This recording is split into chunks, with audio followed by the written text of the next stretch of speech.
clarification. We were, we were posted, Mr. Chair.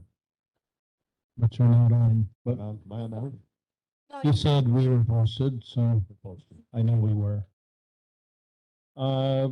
We have a 20-point agenda. I'll entertain a motion. So moved by Luck, seconded by that guy, Turn that one off, Melissa. That one came on now. Mark Cooley. All those in favor signify by saying aye. Aye. Aye.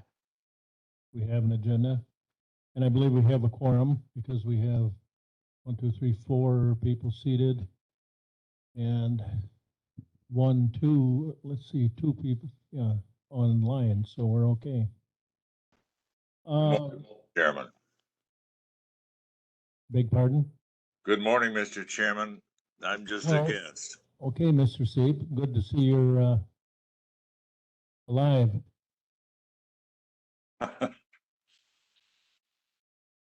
Our previous meeting minutes, you've all poured over them and analyzed them, and do you feel any amendments or abridgments or corrections need to be made?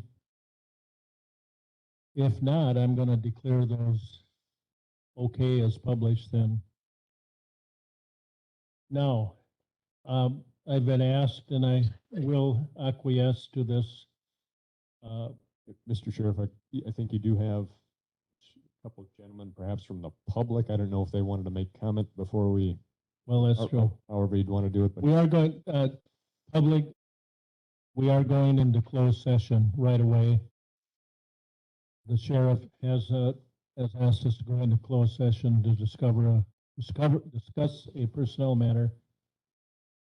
So we'll have to throw you out of the room for just a little bit.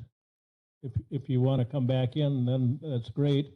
If you want to make a comment right now, I'll let you do that. But I think you're here probably just to listen. You're here to listen, right, Ray?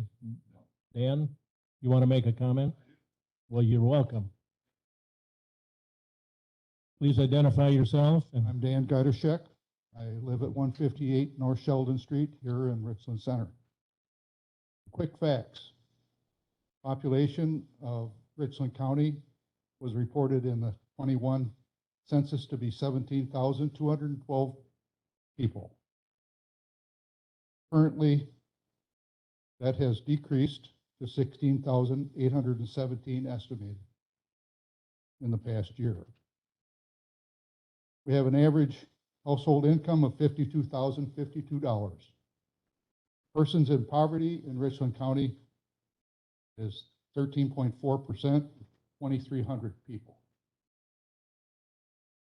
I bring that to your attention for the purpose of having an understanding of exactly where we are in terms of available funding. As you know, during debates that have been broadcast recently, there's proposed plans for funding for police, ambulance, fire, and EMS. So that will be very helpful coming from the state, providing that the right people are voted in. I believe that we need to start looking at user fees as far as solutions to the problems, especially for funeral escorts. They aren't currently being done. Also, the repeated nuisance calls to trouble locations. And there are many that I could identify, but for courtesy and also respect for the people that own these properties, I won't mention it publicly. I understood originally that the money, the $15,000 going to the fair, was supposed to have been used just for seed money. Sale of the land adjacent to Pine Valley was also an unexpected thing. Where is the rainy day fund? Chairman Brewer and Administrator Langrick, I had previously memoed you in an email dated July 4th about some of the policies, contracts, preventive maintenance programs that could be initiated as far as solutions to some of the areas that we have a lot of expenditures. Well, having said that, I wish that you would take into consideration what I've just told you. Appreciate this opportunity. Thank you. Thank you. And I did receive your memo, and it had very interesting things in it, and of course, I haven't had time to digest it totally, but thank you. All right. I'm going to take a roll call to go into closed session. Once you do that, it's gonna take me a few minutes to wrap up the WebEx. And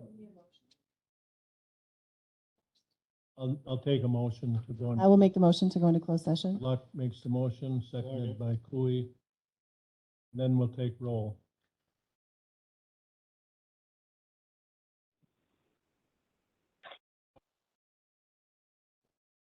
Hi, Marty. Bye, Marty.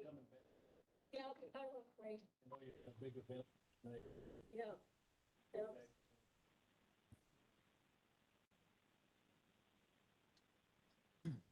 Okay, this is a roll to go into closed session. Murphy Lopez. Aye.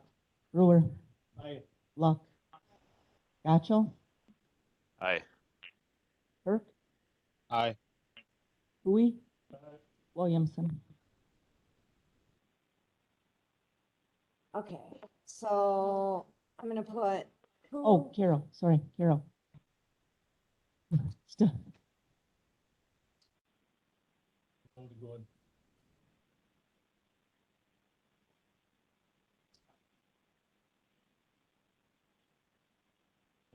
yeah, carries unanimously.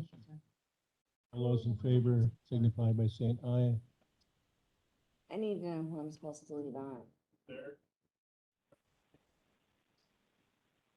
Carrie is the 6086, ends in 11. This one is Carrie, Don Seep, Ingrid Glassbrenner. Tim Gotchel. All the county board members, what about Amber? I assume that's your Amber.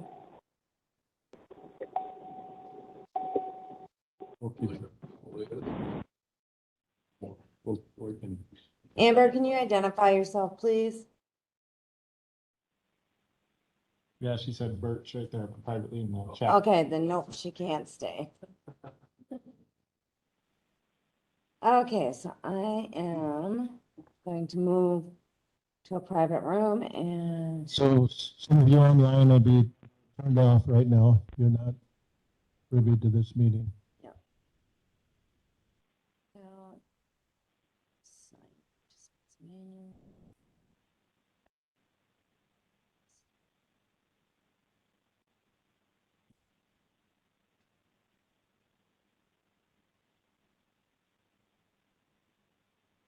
I will say that in a meeting last week among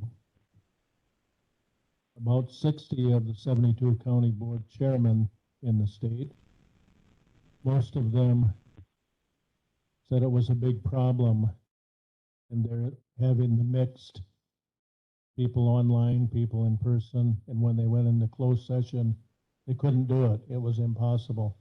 And I thought to myself, well, that's because you don't have Barb.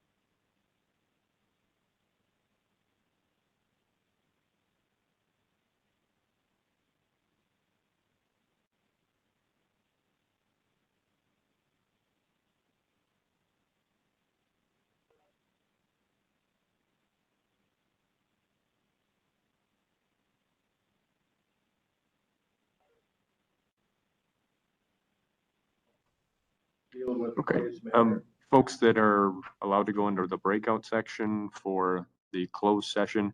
If you could please click on the acceptance to move into the breakout session, then you'll be joining us in our closed session. Thank you.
Tim, if you can hear me, if you can pull down the participant list, and from there, then you should be able to see the invite to go into the breakout session.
You have the rest of the, Okay.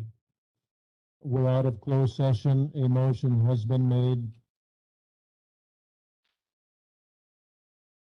by Mr. Curry and seconded by Ms. Luck. The motion is to extend the probation as presented to us and discussed by Sheriff Porter. All those in favor of the motion signify by saying aye. Aye. Aye. Opposed? Okay, we have passed the motion. Thank you, Sheriff.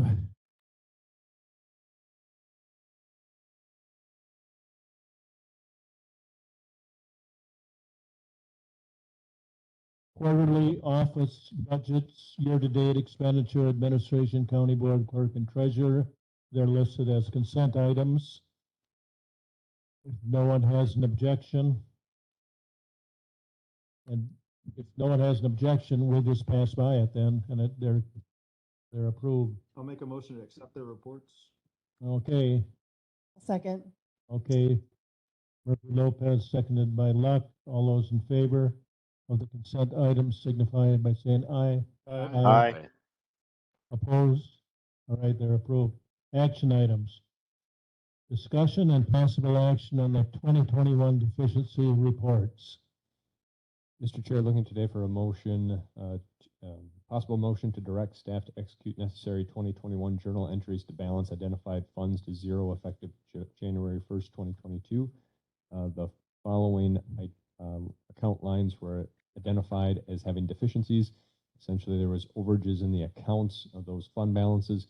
These are non-lapsing funds. I'm sorry, these are non-lapsing funds. So in order to start them over at a zero, if it is desired, then we'd be looking to move undesignated general funds from the 2021 budget over into these buckets to fill them off to start them at a zero balance for 2022. Elections that you'll see is on there is in regards to the, most of the overages came from the added expectations of the absentee voter voting mechanisms that came into place. We have UW Richland outlay. You have Simon's Recreation Complex Fund on there, Local Emergency Planning Committee, Campus Food Service, Soil Conservation, Cost Sharing, and Conservation Planner Technician. And it's my understanding, and Clerk Kalish may be on to help further explain, the Soil Conservation Cost Share, I believe, was an expense that came in that was posted to the wrong year. And then our Conservation Planner Technician was an oversight based on entering into the 2021 budget where it was proposed by myself to not have that position in there. It was added back in by Finance and Personnel, and that did not reflect in the budget when it was carried forward. These expenses have already been paid. What we're doing here is essentially would be using undesignated general fund in a journal entry type of an accounting practice to reset these balances to zero entering into 2022, Mr. Chair. Thank you, Administrator Langrick. The Simons Recreation Complex Fund, it's sizable. Can you give me an explanation and background on that one? So this would be overages from 2021, and this fund balance was carried in negative into 2021. So there's 2 years of overages on their expenditures essentially. And this kind of covers into the pandemic stretch beginning in 2020 and 2021. Can we have that because the city is responsible for 50% or? Discussions planned with Administrator Oliphant on Thursday to rectify. Okay, any other comments or questions? So, Mr. Chair, Murphy Lopez. I think this is the only tool that we have to look at when departments have gone over or under budget. And so this seems kind of light to me. This is picking and choosing which funds we're looking at. Why aren't we looking at the whole county operation so we can see how we did in 2021? Why are we just picking out 7 funds? If you'd like all the fund balances, we can put them on there. These were the ones that were identified from in the non-lapsing type nature. There's lots from account, like our general fund, or general account number 10 that automatically lapse. We do have a report that we can put on there, would be, it'd essentially be the cash trial balance for the end of the year, if that is desired. Mr. Chair, this is Derek. May I Go ahead, speak here for a bit? Cash. Go ahead. Okay. All right. So as Clint said in to Sean's comment, the funds that are listed here are all of those funds in which the balances do not carry forward. So you're not going to see any Fund 10 on here, any Fund 10 accounts, which is our general fund, because those close to zero. So essentially the deficiency appropriations are to, refill those buckets for the non-lapsing funds, should you all choose. I have prepared in a separate document. I did go through all the general fund and sorted that out by where those departments within general fund ended at the end of the year.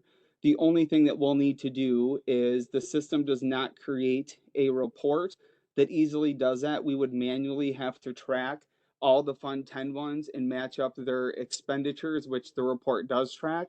But then we would have to apply the revenues to their expense accounts to come up with the actual, the net income of revenue less expenses, because the computer, doesn't know how we designate all those different fund strings to a department. So for instance, I can't run a report that says the county clerk's office revenues are this, these revenues less these expenses. We have to run those all individually and manually, because it's all based on, like single, well, it's double entry counting. But so we can do that. It'll require a little bit of manual calculation. But Sean, I think you and I spoke about this maybe a month or so ago, or maybe even longer now. I do have a report that I shared with Clinton this morning. He probably has not had time to look at it, that breaks us down a little farther by general fund, because that's a little different than the non-lapsing funds. So Administrator Lundgren, can we delay action on this until we see that detail? You can, you don't have to take action on it at all. The reason, if you wanted to take action on it today, would be essentially then Derek would be communicating with Bill to have the journal entries included as part of the 2020 closeout, and have that as a journal entry for Bill to execute in his final report. Did I say that right, Derek? yeah, that's correct. Yeah, these would be posted back to 2021. And so Bill and I have been speaking about that in regards to these appropriations, should you choose to make any or none. This way they had an idea how that would affect any numbers that they were working on. I did send them to Bill and say, this is what's going to finance today. So if there was, I don't know if he's had a chance to look at it yet, because he's busy as well, but I did share these with him just to be proactive, and if he spotted any, anything we should know about audit wise, and to make sure the audit is not being held up, because we need the audit numbers for lots of other things as well.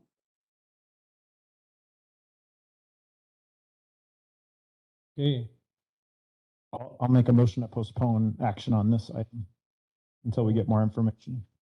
all we're doing is accepting it, but okay.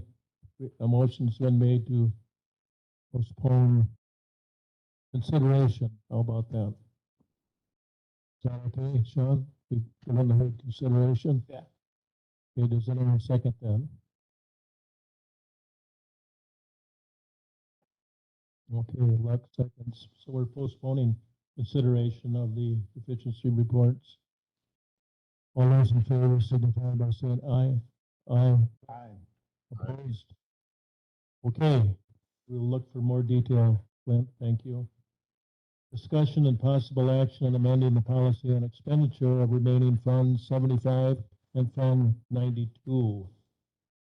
Mr. Chair, looking for action today to amend our policy on the short-term borrowing for Fund 92 2021, and also from Fund 75. In working through the problems of trying to complete the supplemental dams, we had, it doesn't look like we're going to be able to complete that project by March of next year. So it is, we did not have a reappropriation request coming from zoning and land regarding those types of funds. We did have a petition then coming through Public Works, if those funds could be reallocated then for window project, which was originally slotted for Fund 75 funding. And I think we also then had to move it towards a switch for MIS. Am I missing one, Cheryl? windows and a switch. Switch moved over to capital funds for MIS. Okay. So looking to reappropriate those funds essentially from supplemental dam into the windows. It looks like our best case scenario with that type of funds, we're not going to be able to take on the entire window project, but we'll be able to replace the inserts, the actual glasses that are having a lot of vapor and condensate in there on the south side of the building here.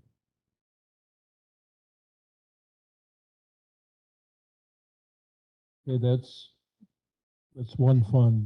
Did you want to talk about the other one, or? That's both of them with the That's both of policies them. together. Okay, I'm sorry. So, say it simpler, please. We want to use some money that we had left over and to in the courthouse windows, right? Correct. To amend the plan to Right. allow for use on the windows. Mr. Murphy Lopez. Is this on, so if you go to item 11A in our folders, capital improvement program summary,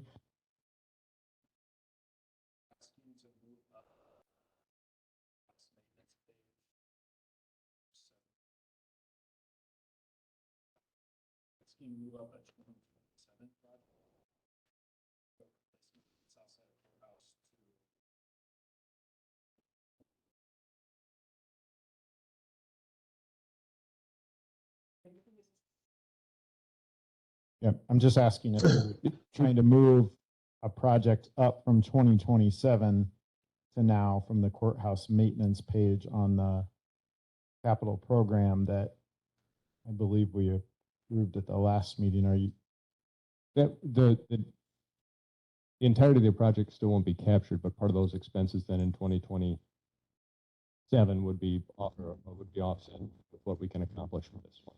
I was just wondering, why aren't we moving up 2024 projects, the ones that are identified earlier on? Why are we pushing ahead on 2027? Is it developed, the window's gotten a lot worse than you all thought initially? Part of it, the other part of it is that this was kind of an original borrowing for Fund 75 and was an identified project by name on there. So in light of trying to use those funds for the project or the projects in which they were borrowed for is kind of one of the major drivers on this recommendation.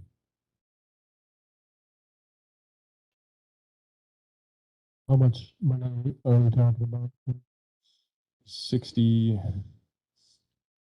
73. 73,000?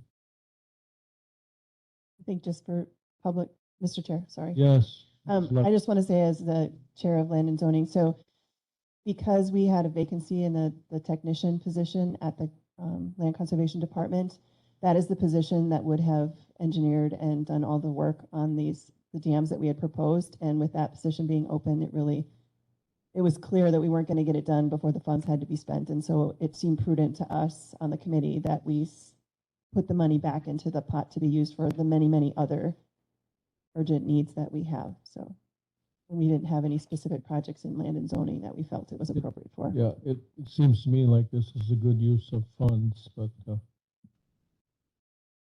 well, Mr. Carroll.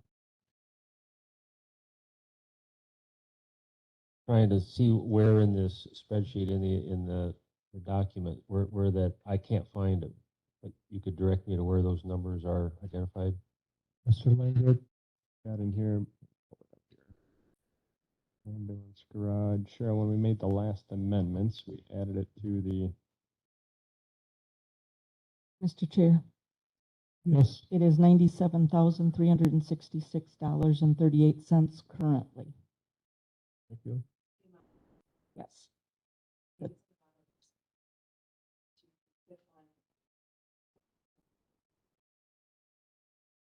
document are you on? 11A? And page what? Page 7. 7 projects. Item B in the bottom section says window south side of courthouse. So why aren't we, I guess I didn't get a clear answer, like why? So why don't we take a Why are we 24 moving a project? 27 project up to now instead of like a 24 project? You can, if you'd like it, they're funds that you can use discretionary underneath the language that you had for the initial borrowing resolution. So again, these, the window project was put on the initial, the document that we used to appropriate the pie for the Fund 75. So that's why I understand what you're saying. that was an original project in which you borrowed for that item. So courthouse windows was on our list of Fund 75 borrowing. Yes. And it's something- so it's now something you're that we saying let's think- reappropriate to something that was actually on the on list. the list, and something get that we it. think we can get done by March of next year when we have to finish it. So And the property committee's okay with, like, I'm assuming the property committee has some knowledge of, aren't you the chair of that, Steve? The No, I'm property not. committee? Oh, I don't know. Public Works, I guess Steve Williamson is, but that's what yeah, I don't really care. I just was trying to look for the logic is what I was doing here, because we have a capital program now that programs out by year. So why aren't we moving the most urgent projects up when we have extra money? Why are we moving the projects 5 years out up? That's what I'm saying. no, I can appreciate that. And there's still maneuverability underneath the resolution language if you wanted to do that. The factor becomes kind of twofold on that was one of the original intentions when we did the borrowing, and the other item is that we have until March to expend. Okay, thank you. Okay, so we've heard the dilemma and the solution.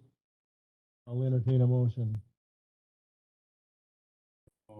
Thank you, Mr. Cooley. And the motion is to allow the Or amendment of the policy on expenditures to cover the courthouse windows is what I'm gonna say. You agree with that, Mr. Cooley? I do. Do we have a second? I'll second. Ms. Knight, seconds. All those in favor, signify by saying aye. Aye. Opposed? Resolution passes. The motion passes, I should say. We don't have a resolution yet. Okay. Discussion and possible action on amending the policy on personnel compensation and staff authorization. Mr. Langrick. Mr. Chair, today I don't know if we want to take formal action on approving it yet, as we haven't finalized our budget. It's meant to coincide with where we arrive at for our budget on wages and schedules and our authorization tables and all those types of things. But to iterate again, some of the main points that I'd like everybody to kind of consider for the foundation type of language in the document here is kind of found in two different parts that I'd like you to consider. First one is talking about policy performance goals, and this is on page 3 of 33 in the document. I know we've had discussion on understanding tenure, but the policy performance goals with this policy is established to support the following recruitment and retention goals with quantifiable performance indicators. At the organizational level, the average tenure of a regular county Richland County employees should not fall below national average for public employees as reported annually by the Bureau of Labor Statistics. And to the best of my knowledge, the last report was September of 2021, and it had about 6.5 years. At the department level, no department should experience more than 25% turnover in a year period, with consideration given to unreasonable circumstances involving smaller departments with limited staff. At the position level, no vacant regular full-time or vacant part-time regular positions should go 60 days without finding a candidate that meets minimum qualifications. So again, kind of this being a foundation, a baseline type of languages in which we're making decisions, in which we're crafting future plans like that.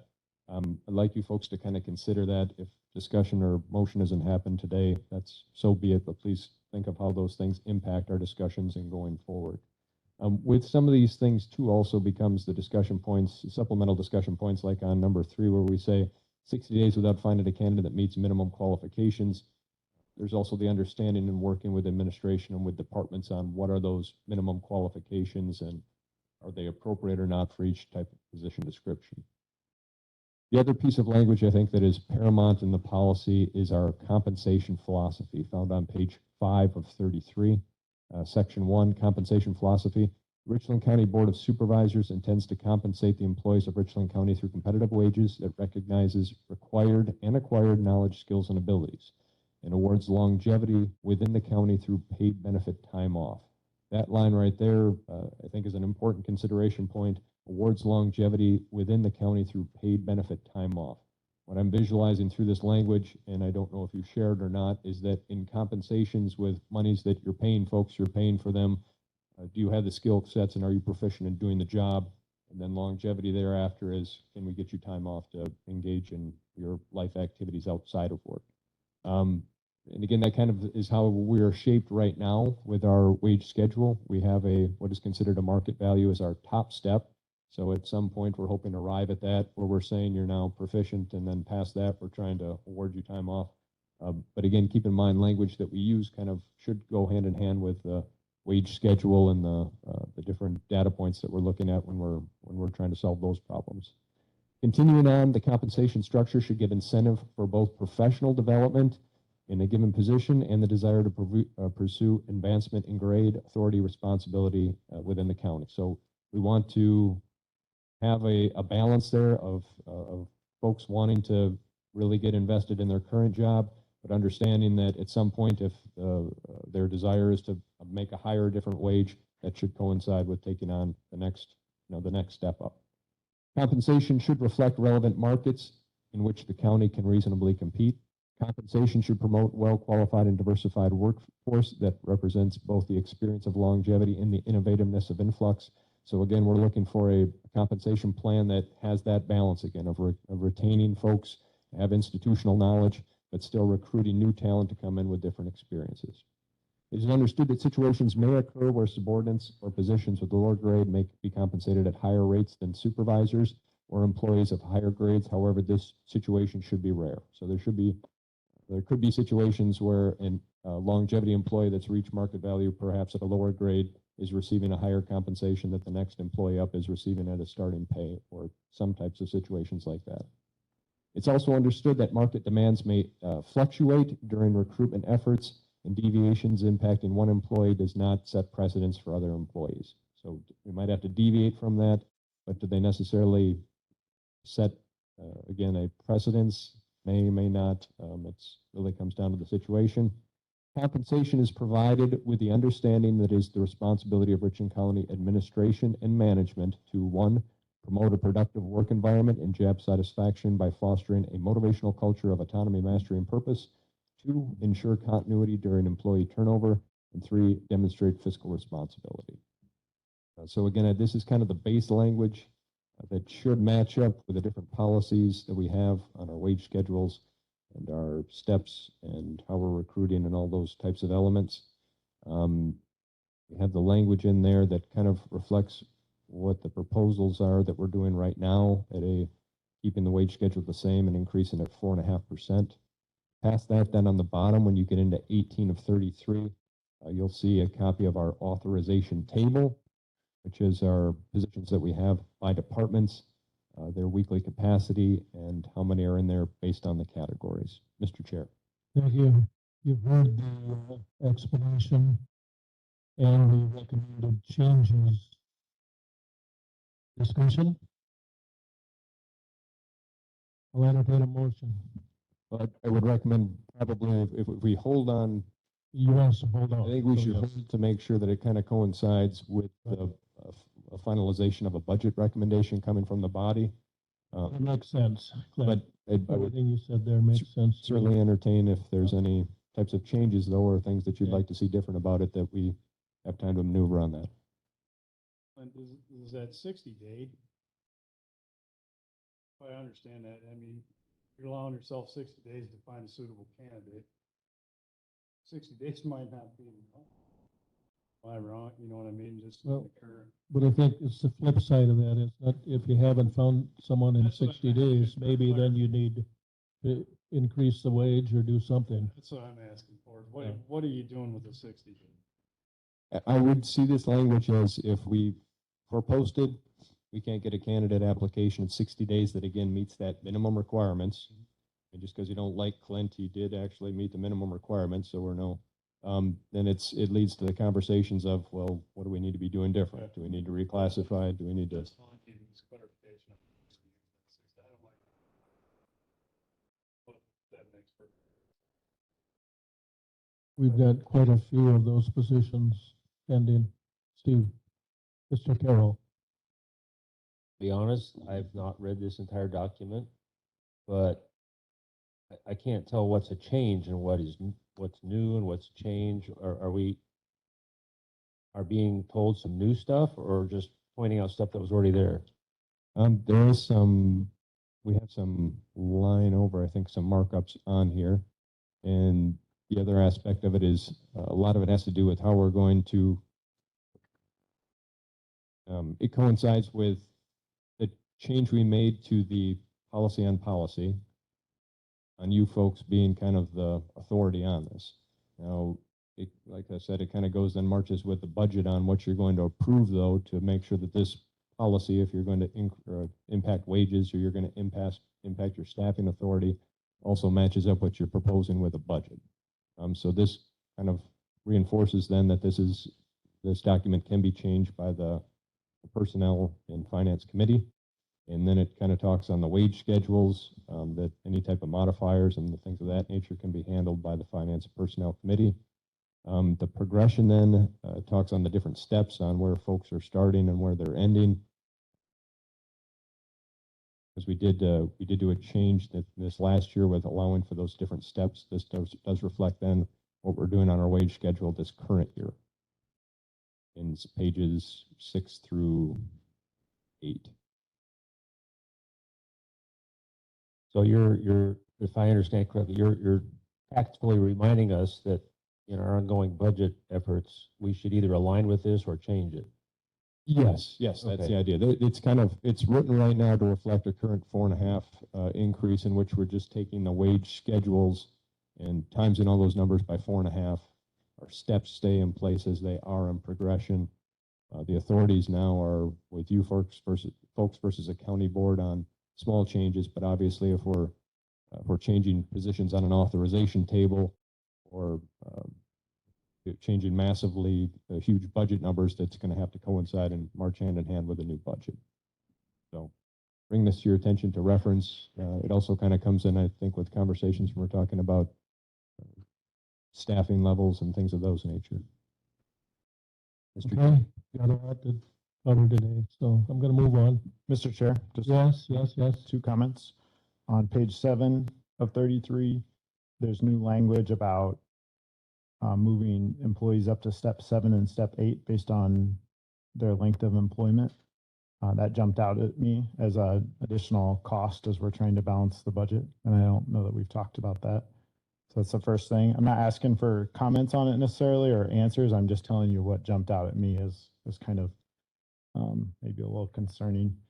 On page 11 of 33, we're shifting the statutory authority of or we're delegating, if we were to pass this, the statutory authority of the county board to set the number of employees in each department to the Finance and Personnel Committee. So if we want to add a new position, no longer would we be going to the county board to ask for that. We're saying this committee would make that decision. And then that's under letter C, section 8. Letter D, now that I've read through the statutes, like Melissa and I have done, I look at D and it's kind of eye-opening to me that we're going to let staff set the staffing level in Pine Valley, which has 85 full-time employees, right? Full-time and contract employees right now. We're going to let them decide, and we already have done this, I think, and I'm questioning this now. We're going to let them decide how many staff are in Pine Valley. So what budget control do we as a county board have if that staffing gets out of control? So just two big things that jumped out to me. If we're trying to control the budget, we got to take our authority that statute gives us and we got to do it. We're the ones in charge of controlling the budget. Okay, something to keep in mind. Thank you. And this will be brought up and we'll have time to make motions and amendments at that time. Number 9, discussion and possible action on securitization of opioid settlement. Excuse me, Mr. Lundrick, that a suit was brought against the principals, and actually Wisconsin was major in that, bringing that suit forward, and now the first payments are coming in. Mr. Langrick. Mr. Chair, background on this. First, looking for a motion possibly to pursue securitization, the manufacturer's settlement of the opioid settlement case. Background on this item, the first settlements of the national prescription opiate litigation have been settled and payments will be beginning in 2022. The settlement includes a 70-30 split between the state and local governments. The first payment stream from Janssen is smaller and more heavily weighted towards earlier years from 2023 to 2025. Janssen has a bond rating of a AAA and is financially stable and is not default risk during the payment stream. The second payment stream from McKinnis Distributors is much larger and more ratably distributed over 2023, 2038, making the payment stream more at risk and subject to interest rates. The bond rating of the distributors is a B grade. The time value for the money becomes a greater factor with an extended period of payments. Counties have sought a solution to mitigate the risk of the second payment stream and provide more cash upfront for use by the counties to negate the interest rate impact.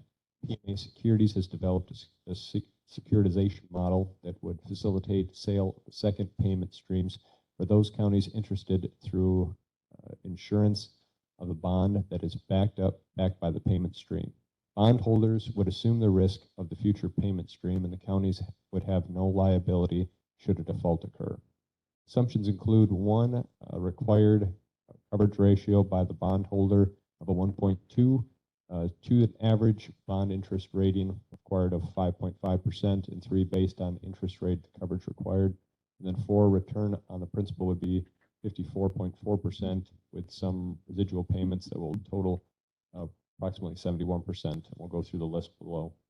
I've expressed tentative interest in the county pursuing securitization. A board resolution would be required if we want to go through with it, and the actual bond sale would have to be initiated. At this point, the county is not obligated to participate in any final sale to resolution. So again, there's two different flows here. Pull up the chart right here, but essentially it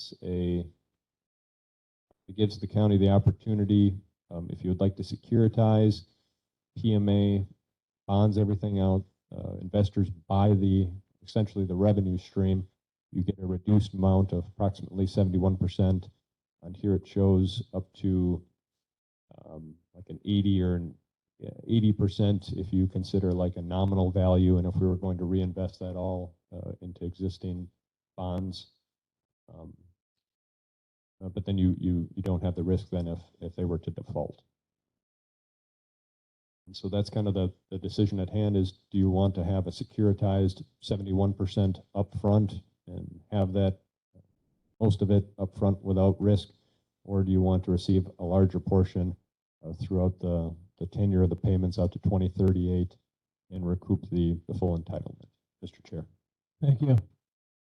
The Counties Association is really advocating all counties to choose securitization, but they emphasize that if you don't, doesn't mean you're not going to get money, but you're just not going to get the big, the Mark O'Connell characterized it as, well, somebody's going to win the lottery this weekend, they can get over $1 billion, or they said it for 600 million. Now everybody's going to take the 600 million. Well, I'm not sure if that's correct, but that was his logic, and we need to make, they had a list of the counties and the amount each one is going to get in this initial forecast. We already listed, and I guess Clint explained this because we did not tell them that we would take the securitization path. So I was really concerned. I thought, hey, Clint, did we miss the boat here? What happened? So. Yes, and kind of talking through that,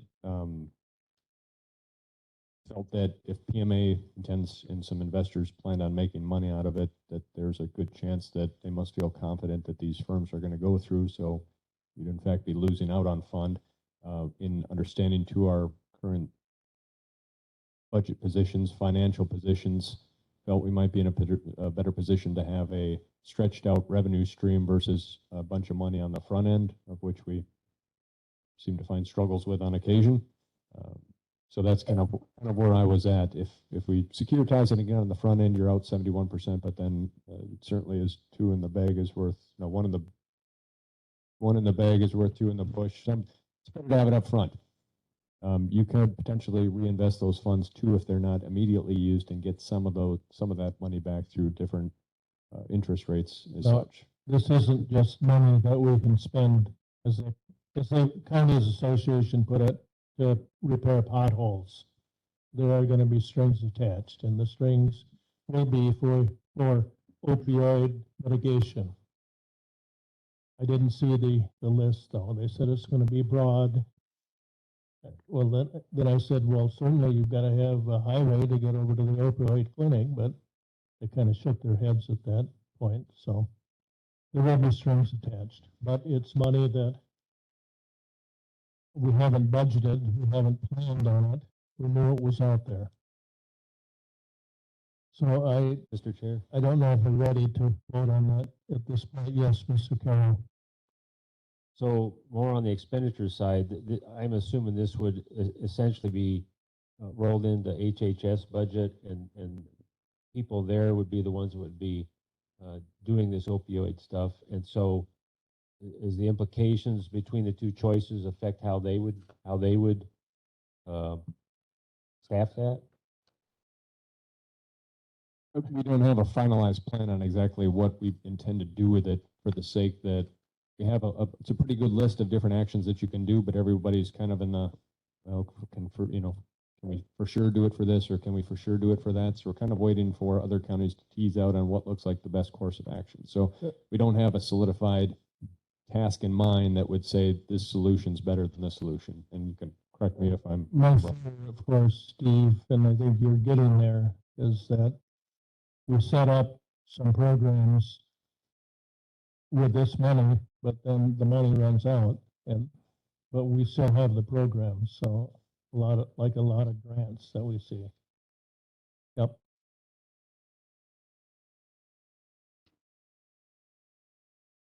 Okay, I think we're ready to move on whether we want to go the securitization route. I think the deadline was last Friday anyway, so whatever. We're on the list as folks that are tentatively interested. So they're going to continue developing. They needed to know how many counties were tentatively interested. So then working with the underwriters, they can have an estimate on exactly how much of a potential large chunk of bonding that's going to be issued out, so they can start working those numbers. I saw Richland County on the list, and the number was like 270,000, I think, Trish, if maybe you know that number, but so I would have guessed we're somewhat in that same range, I would think. Mr. Chair, can I ask a question? Yes.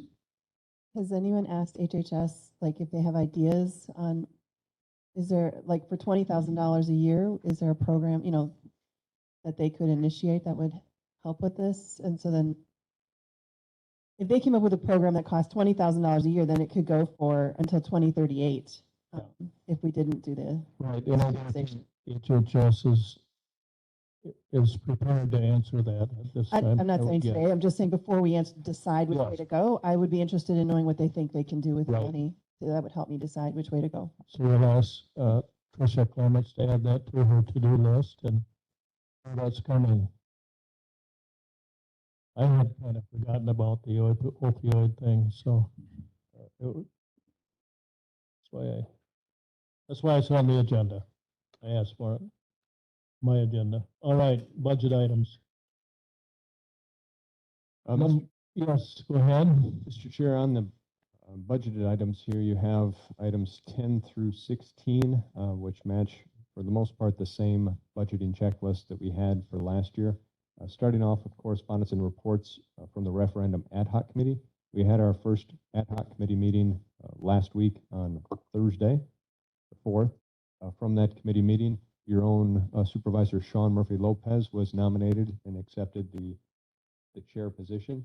The committee spoke time and time again on the importance of education as one of the main priorities and drivers in successfully having a referendum. I plan on contacting Ron Fruit yet tomorrow to get on the morning show to talk on that effort, as well as with our budgeting processes to help, again, get the word out there so it doesn't catch anybody by surprise. And then there was also a main request from the committee on understanding the finances of it. So when they approach a resolution, when they're shaping the question for the referendum, that they have an idea of what the financial impacts are for the different elements which may arrive on there. And I would defer to Supervisor Murphy Lopez if there's any other things that you need to be reported from that meeting.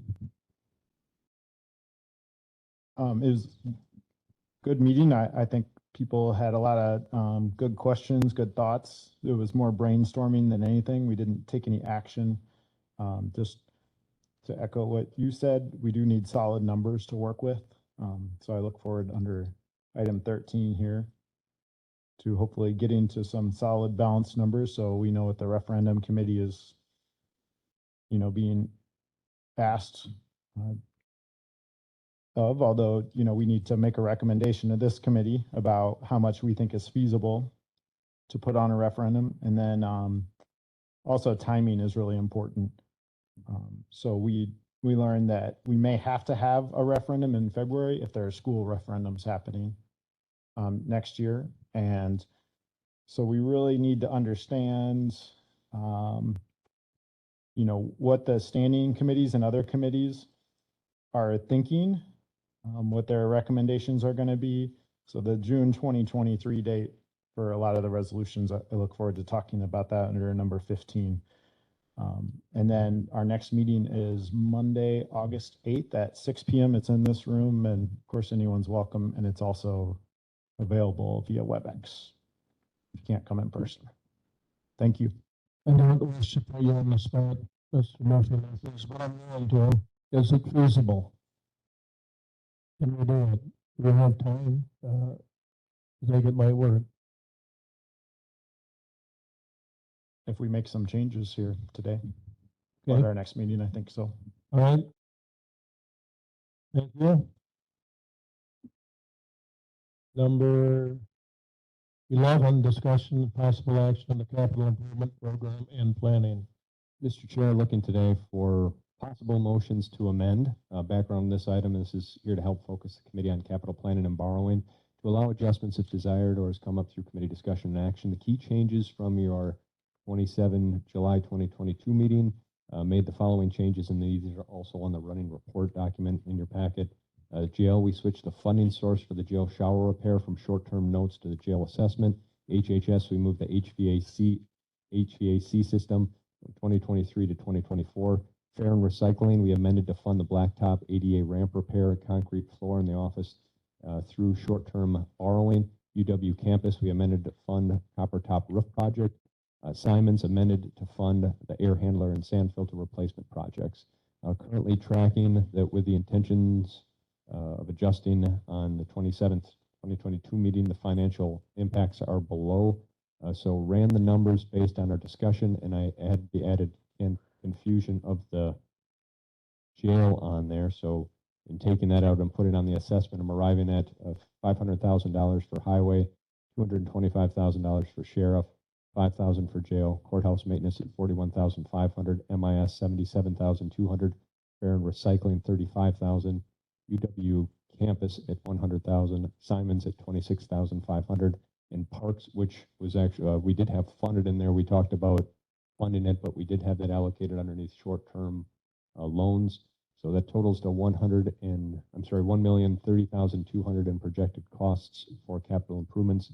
We did take action to move forward with $1,050,000 in borrowing, which leaves a 1.89% funding. I know last time we talked about being approximately 20,000 over, but I think the two confusion points that added to the numbers was having the jail in there and then also not identifying that the parks was actually initially was slotted for short-term note funding. Mr. Chair. Okay, thank you. Okay, you've heard the list, you've seen the list. We've been doing this short-term borrowing now. This will be the third year, I believe. And I imagine you'd like to see some action on this today. If we're comfortable with it, I think we're pretty solid on our conversation from last one on how much we wanted to borrow.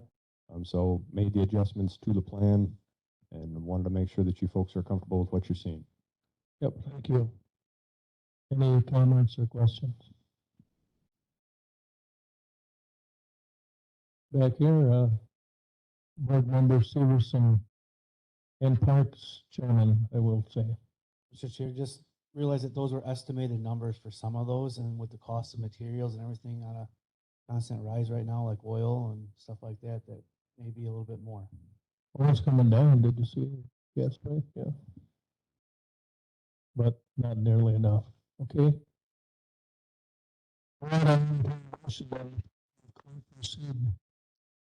So moved. Oh, second. Mr. Williamson, seconded by Murphy Lopez. All those in favor, signify by saying aye. Aye. Opposed? All right, Clint, you have your instructions. Thank you, Mr. Chair. And brings us then to number 12. Discussion and possible action on the 23 capital improvement borrowing. Is that what we just did? No, I'm confused here. No, we should be on 13? On the 2023, we did borrowing. That kind of was the same thing there that we took action on with 11. We didn't, not going to do anything different than we did last time. So it was just on here as a placeholder if we wanted to talk about borrowing. So we'll be moving on to 13. 13, discussion and possible action on the financial planning workshop. Thank you, Mr. Chair.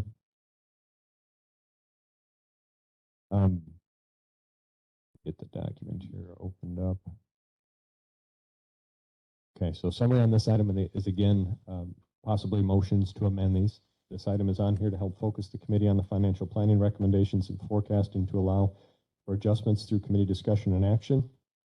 There is a running report designed to help track and address the many actions and items that may be changed through the process. The key changes since 27 meeting are as follows. We amended the wage projections by 50% in section 1, and I went past then for 2023 and taking that same concept and then costed out the following years past that. So from 23 through the following years, the sheet now reflects a reduction of 50% of what was proposed there. There's an amendment to the net new construction second that you'll see in section 2, doing a compounding factor for net new construction as a stacking increase. We scratched the proposal for the reduction in a daytime patrol in section 4, line 3.92. In section 4, line 17.92, we scratched the reduction of a veterans benefit specialist. In section 4, line 29.92, we scratched the reduction to parks that was proposed. In section 6, the different lines there for sales tax. It was suggested that perhaps we're being a little bit too conservative on there, so it's adjusted now from a 5,000 over 2022 to a 25,000 over 2022.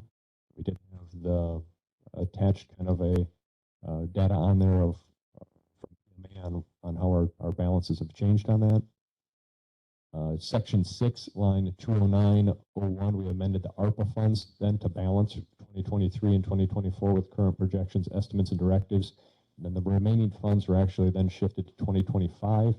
Again, though, that is reflectant of having the other directives with cuts to the various departments still in there.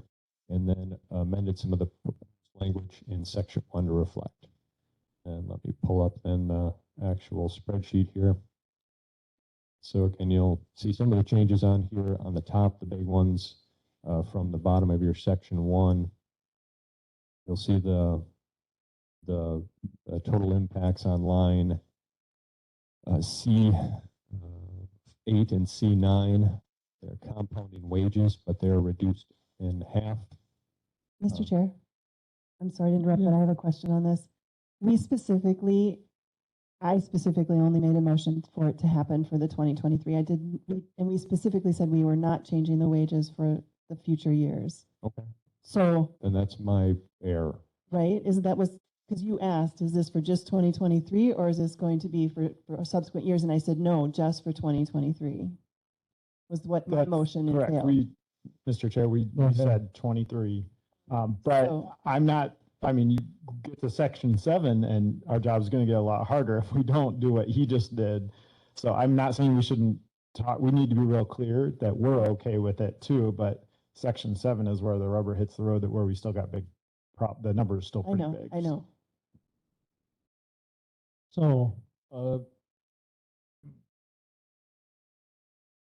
And I don't mean to step on anybody's toes. No, I'm just trying to still gauge the intentions of the conversation points and the direction now that I think that the folks here are interested I in. just think in half, like especially in those last 2 years, I mean, it was only a 3% to start with. So to me, that doesn't, that's why I only proposed the 1 year, because I wasn't sure we were at the place where we really could make the determination of how much, whether or not we could afford those projected And wage increases. I know exactly, and I don't mean to now switch and put you folks on a thing of now, okay, so now we have employees that are looking at 4 and 5 and thinking that they're absolutely going to be promised only a 1.5% increase. So now that's more angst and anxieties and all those types of things. At the same time, I'd very much like everybody to still refocus on the point premise of the document is to try to help us show our projections, to get us in the best position for a 2023 budget, and then start understanding what we have to do for 2024 and beyond. Okay.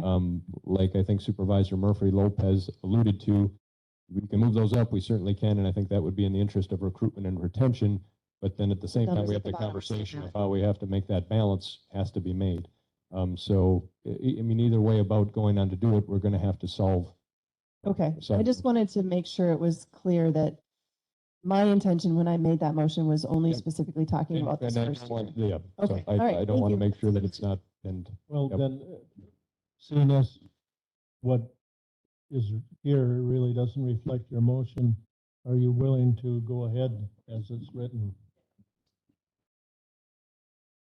And I wonder, Administrator Langrick, if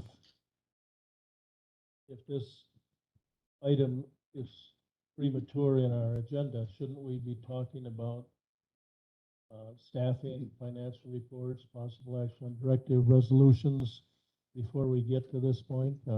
We certainly can. I just wanted to kind of cruise you through it so you can see the adjustments that are currently kind of, so what, you know what that looks like, because they do walk hand in hand with the amendments to the resolution.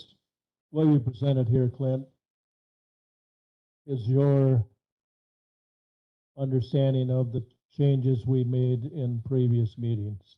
Part, and based on some of the recommendations and going beyond of what I was specifically told and trying to meet some of the intentions, like changing, compounding the net new construction.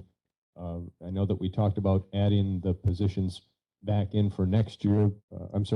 Yes, adding the positions in. I took the liberty then of adding them in for all the following years, as well as then, if we're comfortable with the increase to sales tax as from a 5% to, from a 5,000 to a 25,000. And talking with Treasurer Even, we both have our thoughts and concerns on that of, well, we're looking now at sales tax history over the pandemic in which we saw an increase in sales tax. How much of that is from folks staying local and investing more into the economy based on stimulus checks that they received and based on the lack of being able to go spend money on the movies and those other types of things.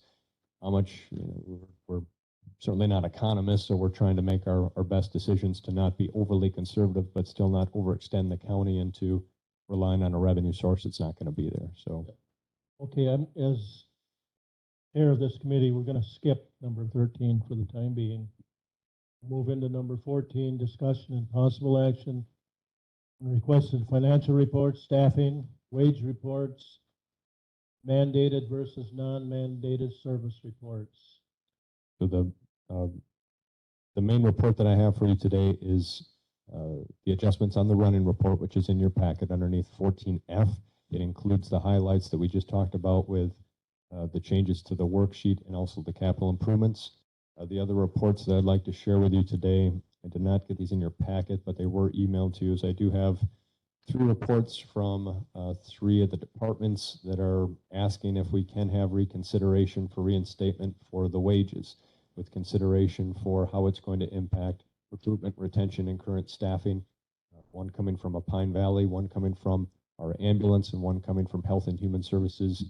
Kind of the same, the mindset of, can we incorporate and build a preliminary budget based on those numbers, see what the overage is, and then see what else can be reduced to try to sustain that. So that kind of ties into the worksheets on there. Again, perhaps makes sense to come back and to talk about those again once we go through the resolution languages and see how everything balances and shapes out. Mr. Chair. You guys want to take a crack at this right now, or should we hold it off? Okay. Mr. Chair, I just have, oh, sorry, Who's speaking? me, or Sean. Yes. I just have, Be a little bit. I just have one thing. So, the budget worksheet that Derek, our clerk Kalish, provided last time, it was so helpful to me. I really needed that to be able to understand the impact of each department on our total property tax levy. And it helps clear up a lot of misconceptions that are out there about the Health and Human Services Department and about Pine Valley. I think those are the 2 ones where we have a lot of varying information floating around. I did, and maybe there's a better time to do this, so just stop me if there is, but Clint, I just sent you an email with 2 documents. So I don't know if you can pull those up, but my big worry is that we don't understand the impact of each department on our total budget, and that we're getting a little lost in the weeds of some of these controversial resolutions, and we're missing the big picture. So I could not sleep last night. And so instead, I started working on this document right here. This is what Derek sent us last time. It's 2 pages long. So you need all this detail, but in a sense, you don't need it, because it's helpful if you need to refer back to it to see what's going on with Pine Valley or HHS, but then it's too much information probably when you're first seeing it. So what I did on the first chart, which is on page 3, sorry, is that, so each department or category is down below. So he organized things not by funds, by departments, which is helpful because sometimes one department has multiple funds. So orange means expenses. So if you just look across, you see the relative nature of expenses across all the departments or categories. Green means revenues. So HHS is kind of interesting. It's the second set there. Goes up to almost 10 million for expenses, but they bring in almost 8 million for revenues. Same with Pine Valley. There is still a delta where they're still pulling from the tax levy, but the delta is larger on, like, say, the sheriff's department, as I think most of us could guess. But then further down, all these smaller departments and things, they're just so much smaller. And that's what the chart helped me really, when I couldn't sleep this morning, helped to really illustrate it. If you keep scrolling down, so all the data to back it up is on the next page, but you don't need to dwell on that. You can just go to the next chart. One more page. I'll just focus on charts. So then this is the net result for each department or category on our property tax levy. So sheriff has the biggest chunk, then HHS has the second biggest chunk. And then debt service is the third biggest. Now we could split all that out and try to figure out what departments are in, but it'd probably take 4 or 8 hours. And Derek probably doesn't want to give us that right now. But we did pull out Pine Valley because that one we borrowed all at once. It was a big chunk. So that's with Pine Valley. So that's kind of noted there. And then highway is 4th, Pine Valley's 5th, and then all the small departments. And then there's some things that offset the levy at the very end, and those are in green. So like our sales tax, state shared revenue, a couple other things. They offset and reduce the levy. So then if you go 2 more pages, this was probably the last thing that I was trying to really visualize as a pie, what each department takes. So this is for getting all those revenues, those extra revenues that offset the levy, because you can't show a pie chart with positive numbers and negative numbers. It just doesn't work. So this is out of 13 million, you know, after you've let your sales tax and your state shared revenue reduce the amount of property tax levy. So I'm just showing this just to illustrate the impact of big departments versus small departments. And I'm not saying we shouldn't make cuts to small departments. I'm not trying to be like subversive here. I'm just saying I just needed a visual myself. And then if you go to that last thing that you had open first, that other document, the staff estimate. So I went to your authorization table that we just had in the document you shared with us, Clint, that really detailed work you put in. And I just pulled out full-time and contract employees just to show by department where our staffing is. And of course, this is where our costs are. So this is why I don't want to give up control over staffing at Pine Valley. You know, I don't want to be making little decisions, or I don't think the county board should be too involved in the weeds, but at the same sense, 85 employees, we got to be thinking about that if we're going to be concerned about profits from Pine Valley. Same with HHS, sheriff, and highway. Those are really the big ones. So smaller ones, yeah, if you want to cut one department from 2 to 1, it's going to help. Every little bit helps, but look at these big departments and how many. That's where we got to be thinking of the big picture. So thanks for letting me preach about it. I just wanted to get it all in pie charts so I could visualize Sean, it. where do I find this? I'll send it to, I don't know. I just forwarded it to him, but I'm happy to forward it to everyone. I'll put it into the folder right now, and then we will update it on the internet sometime tomorrow. Okay, thank you. But Sean, that only, what you've done here reinforces, I think, what Mr. Couey has been talking about this for a couple of budget. He said, I think, quote unquote, you can't really ask the small guys to do a lot of cutting because you're talking about 1 and 2 member departments, but you got to look at the big ones. If I paraphrase it, I hope I did. So. All right. Yeah, that's really helpful. Put it in another. And we're sorry you lost so much sleep, Sean. So I'm hoping for it tonight. hopefully now you can rest. Take another try. Now But I'm probably not the only one though. Mr. Chair, this is Supervisor Gratchell. Can I make one comment? Yes, go ahead, Mr. Grasso. Well, 2 comments actually. First comment, thank you, Sean. That was amazing. Second comment, if I could tweak that amazing just in one small area, it may be nice to see HHS as a core budget versus the mandated placement funds that we kind of have separated out. And that, I know that's a longer discussion over kind of the idiosyncrasies between the two, but I won't get into that. But why I think it's important is when we look at that tax levy that is being assigned to HHS, there's going to be diminishing returns when we start up talking about cutting staff or services or that sort of thing, when we don't consider independently those mandated placement funds, because we really have no ability to cut those amounts. Thank you. Mr. Chair, can I respond? Mr. Lopez.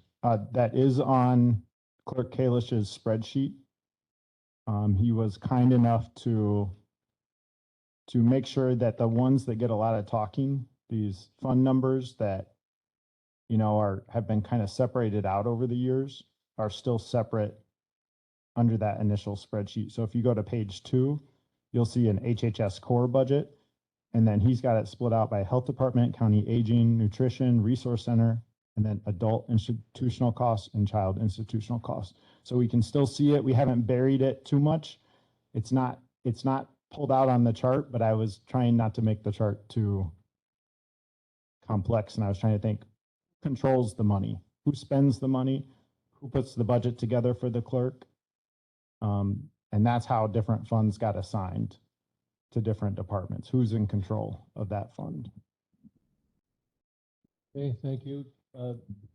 Administrator Langdrick and anyone else, did we have some information on staffing, wage reports, mandated versus non-mandated, before we plow into agenda item 15, which is discussion on the directive resolutions?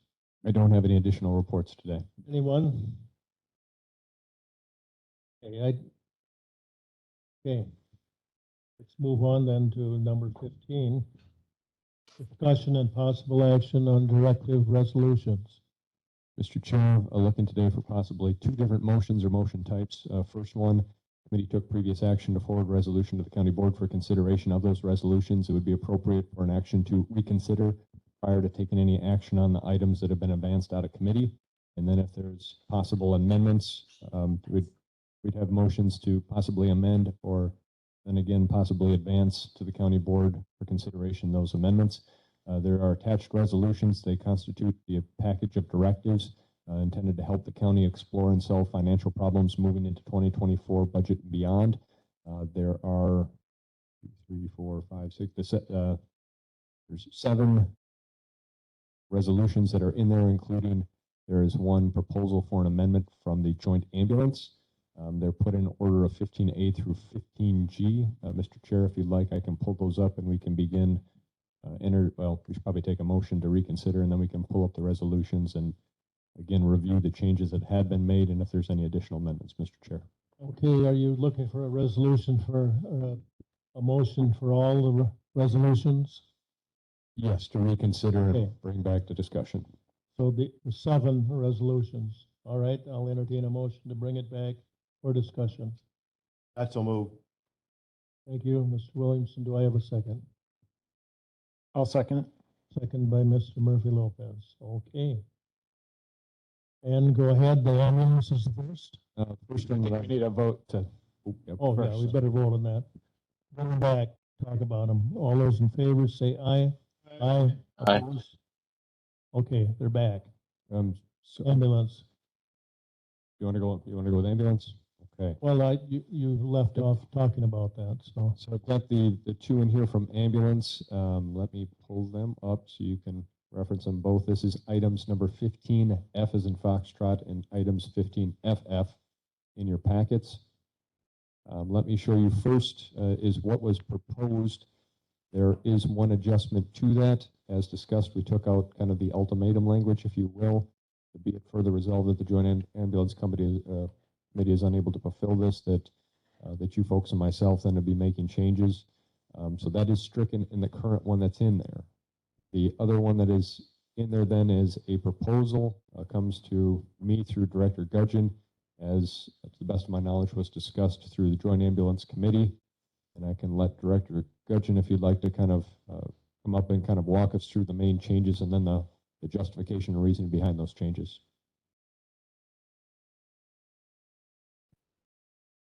Aaron Gudgeon, the Director of Emergency Government, well, not government, emergency services, Richland County, and I guess government too. Emergency management, hazmat, EMS. Multiple things. Go ahead. So the reason behind this initial resolution, it came out of the meeting that Administrator Langrick had at Phoenix Center, where he went over and shared with the public kind of what his plan was that he was going to present to finance and personnel relating to budget. And looking through it, the initial resolution, there were many things in there that the Joint Ambulance Committee and myself were already attempting to work on, things that we wanted to do, such as a business plan, being probably one of the key items that were in there. So going through all of that, the thing that kind of stood out to myself, the Joint Ambulance Committee Chair, Mr. Brian McGraw, and others on the committee, was the initial language. I'm not trying to point to intentions, just interpretation. When I first read it, appeared that it was, if this doesn't happen by this time, then the ambulance service is going to be, liquidated, and we'll just move on. And so In having some discussion, this initial resolution actually was developed with input from Supervisor Luck and the committee chair, Brian McGraw. We thought that it was important to leave in where this last further be it resolved. So a couple of meetings ago, Finance and Personnel, this was brought up. Everything was tabled for numerous reasons. And I had spoke to Administrator Langrick saying that as the director of the ambulance service, I was going to move forward with having that business plan to Finance and Personnel on the 6th of June, 2023, regardless of where the resolution is at. Because I think it's important for the ambulance service to have that. I think it's important for the county board supervisors to be able to see that. And I think that key players in that process are going to learn a lot more about the ambulance service and its operation. So we are moving forward with that. Regardless. And maybe we'll have that to you before June 6th, 2023. The piece that I think is key is that last further resolved, that if the joint ambulance recommends proceed with option 4 above, which is to run autonomously, the county administrator is tasked to work cooperatively with the participating municipalities, utilizing the Joint Ambulance Committee to ensure orderly transition of ambulance operations to the successor of the Joint Ambulance Committee. Such transition shall be done in a manner and time frame so as not to disrupt the employees of the service or the provisions of EMS, the participating municipalities, and the Richland Hospital. And then it goes on to speak about any and all assets, including the building, facility, grounds, equipment, vehicles, fixtures, furniture, financial accounts, and supplies, used in connection with the operation of the ambulance service, be transferred to the successor, if that is the choice that is chosen. And the employees of the ambulance service will be automatically eligible for employment by the successor of the Joint Ambulance Committee. Some of the language towards the end there was really important because going back to 2005, when I first took this position, I remember being interviewed and two of the supervisors, county board supervisors, mentioned to me, why would you want this position when you're not going to have a job in 6 months? Because the ambulance service is going to be gone. Here we are, 2022, and we continue to kick this down the road. What are we going to do with the ambulance service? What are we going to do with the ambulance service? And it's very difficult to maintain morale.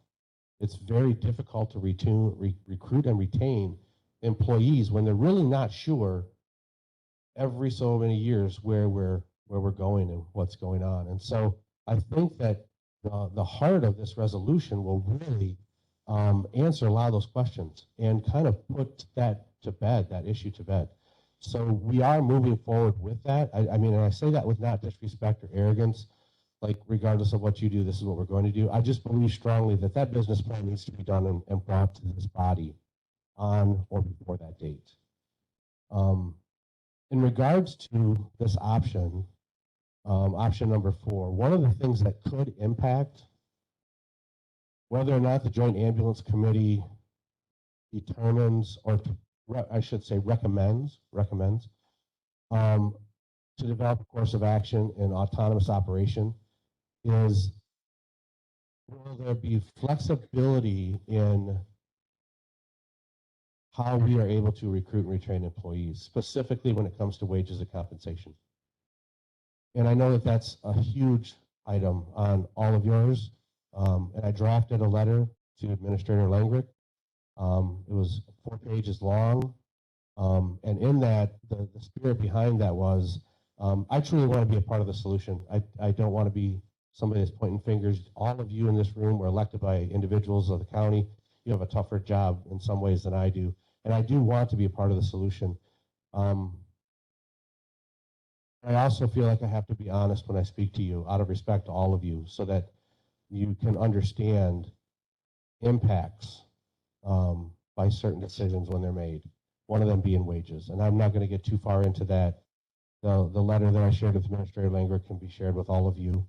But I'm hoping that with this adopted language of this resolution, one, the message is sent out that it's not the county's plan, because it doesn't specify that in here, to separate from the ambulance service. It's the county's plan to determine whether or not what should be done in the future. I believe that's the intent of the resolution.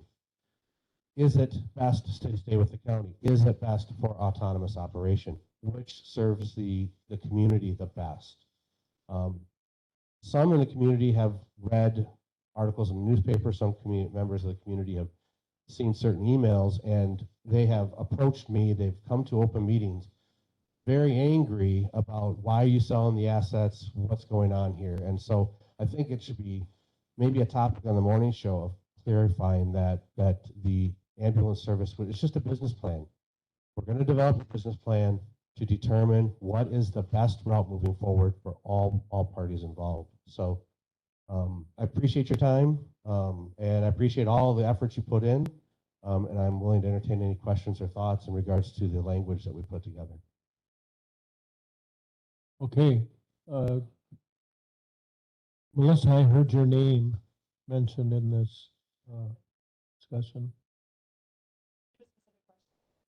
No, I don't, but I'm looking for you for further background, or did Brian did you want to? There was one more thing, if I may, Chairman Brewer. In there, we did ask for an extension in time, not an extension in time to do the business plan, but an extension in time in regards to the contracts. So the Richland County Ambulance Service has contracts with 10 townships, 2 villages, and the city of Richland Center to provide ambulance service to them. And we are near the end of the 3-year cycle. It ends December 31st of this year. And contracts are going to be drafted to go to Corp Council to then go out to the municipalities for them to review. Typically, it's a 3-year process. So we're asking that Finance and Personnel consider this resolution to go to County Board for discussion on allowing that to maintain at least that 3-year extension of the contracts with municipalities while we determine moving forward what would be the best operational solution for the ambulance.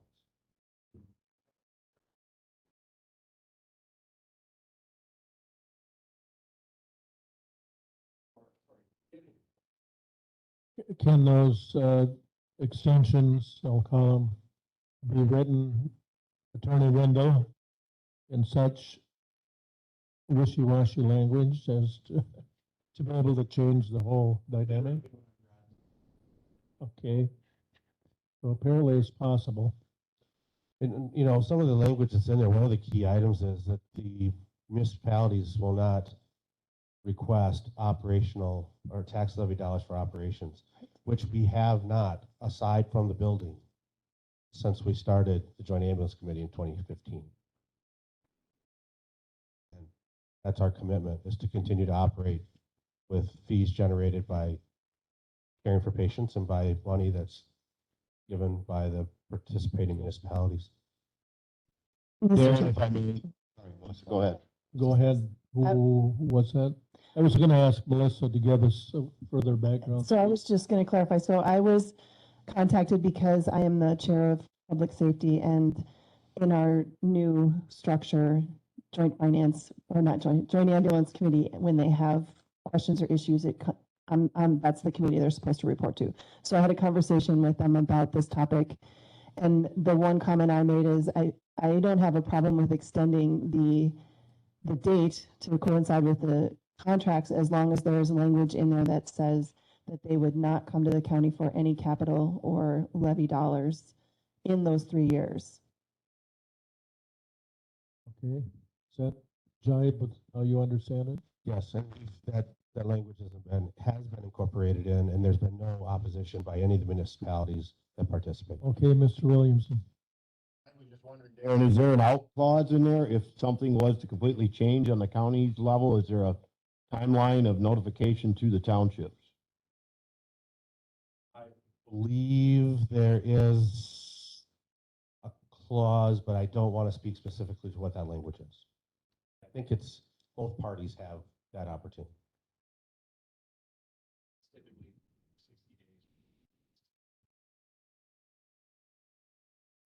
Okay.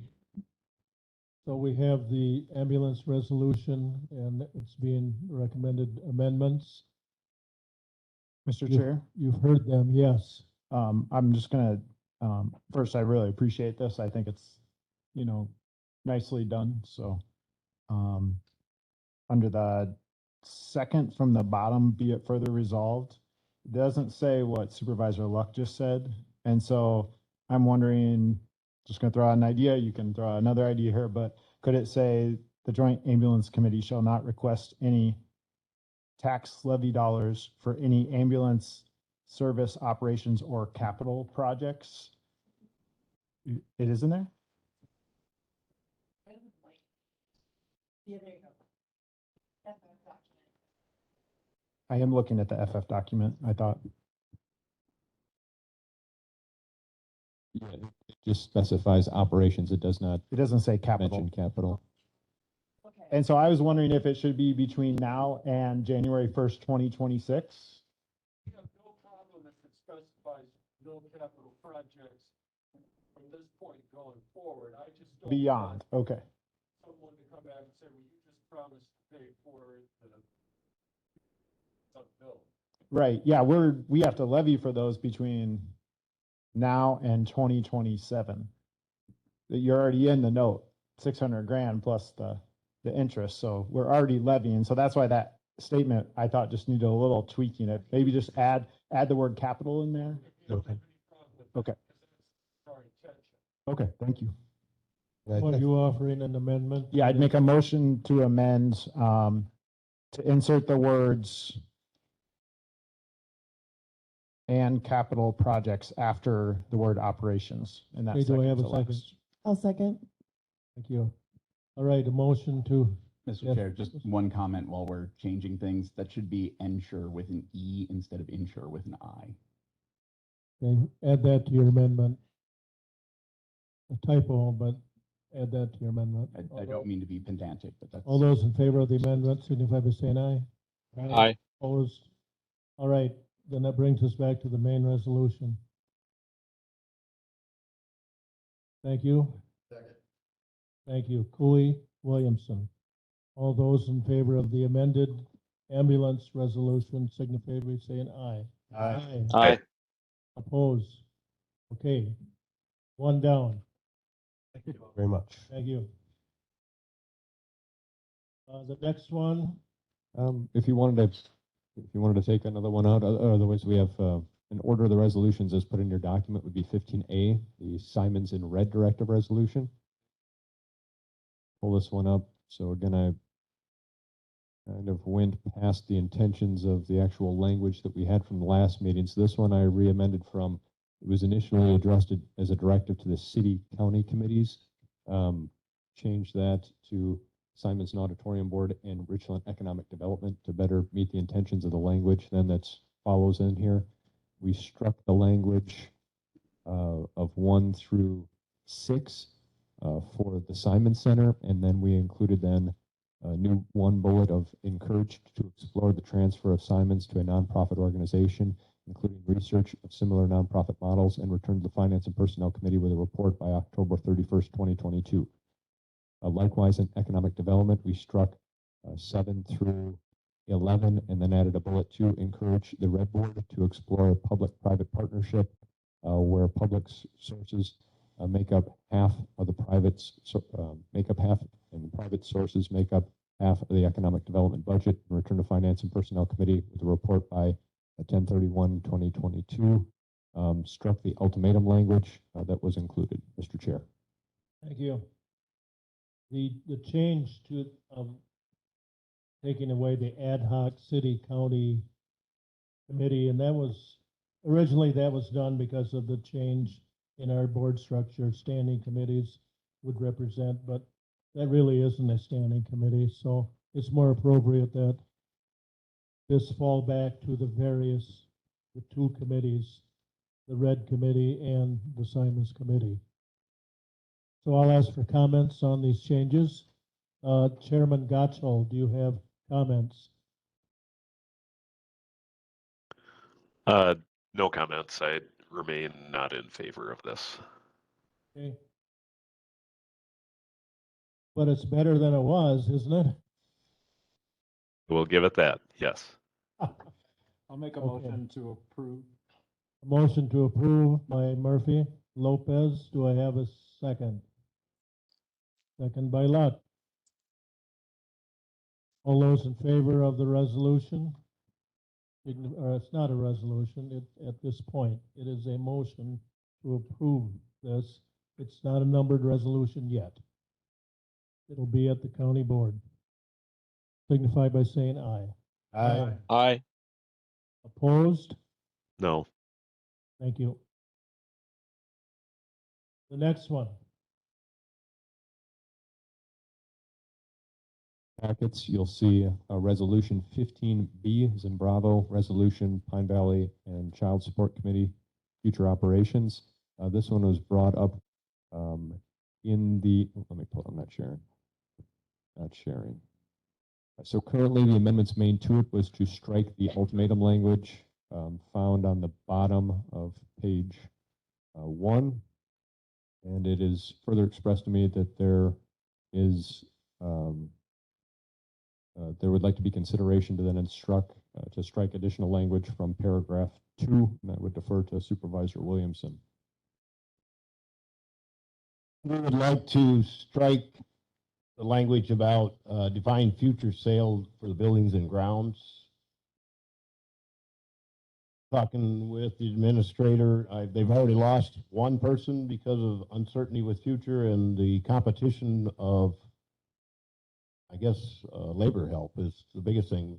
We all know that, especially in the medical field. So he thought, and I would agree with him, that at least striking that part of it maybe would help give a little more clearer direction from the county. At least we're at this time somewhat uncertain that we would still at least support and not look into further action as far as possibly sale of the property and or facility. So specifically, what are your proposals there, Steve? So this would be, I believe, on the bottom of paragraph 2 here, the last sentence would read, such potential lease operations agreement should include a guaranteed lease revenue to the county, reduced operations risk, and then that's where it stops. It'll be no and to define future sale of buildings and grounds. Is that correct, sir? Yes, sir. Hey, you're suggesting that as an amendment? I would. Is there a second? By Cooley, motion made by Williamson. I believe Tom is probably on if anybody has questions. Did I get it the way you would like, Tom? Mr. Chair, could we just have the language again read that's being stricken? So the amendment. The last sentence of paragraph 2 would read, such potential lease operations agreement should include a guaranteed lease revenue to the county. And then we'll insert and reduced operations risk, and then we'll be striking out and a defined future sale of buildings and grounds.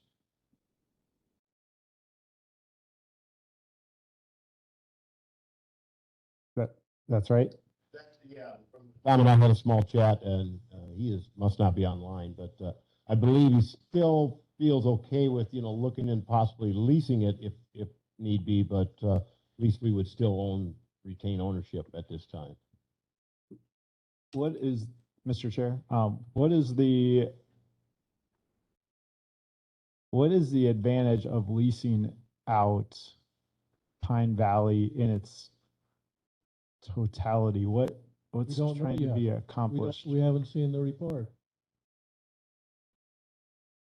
I just think I know where Sean's going with this. I would be okay with striking the whole last sentence. Oh, I was thinking the whole paragraph. I mean, I think we need more, and I know you weren't here last time, but we need more assurance that we can get a certain amount of profit from Pine Valley every year so that we can focus on other priorities at the county. And if we're talking about contracting out, I mean, what happens to the employees? We lose control of wages and benefits at that point. And I just don't see a for-profit model bringing us better wages. And they're going to cut wages, they're going to cut staffing, and maybe we can't do as good as they would like us to, but at least that would give us more control. The motion I made last time was to replace that paragraphs 1 and 2 with something like exploring making 50% of the debt payments. They lost on a 3-3 vote, but I'd love it if we could try again today, because that's what we need. Is we need more guaranteed revenue, and I think we need to be putting it toward, my opinion, put it toward the debt levy so we can start funding other priorities, because we got a huge backlog of other capital maintenance needs. Mr. Carroll? Mr. Chair, is this on the table for discussion yet? Yes, it is. Oh. I have to say that the significance of Pine Valley to the overall budget, the complexity, for me anyway, of understanding revenues and implications of reducing staff, reducing revenue, all those kinds of things make me feel like I don't have enough information to know. It looks like we're too constricting in this paragraph 2, and we're only really looking at one scenario. I don't know what other possibilities there may be.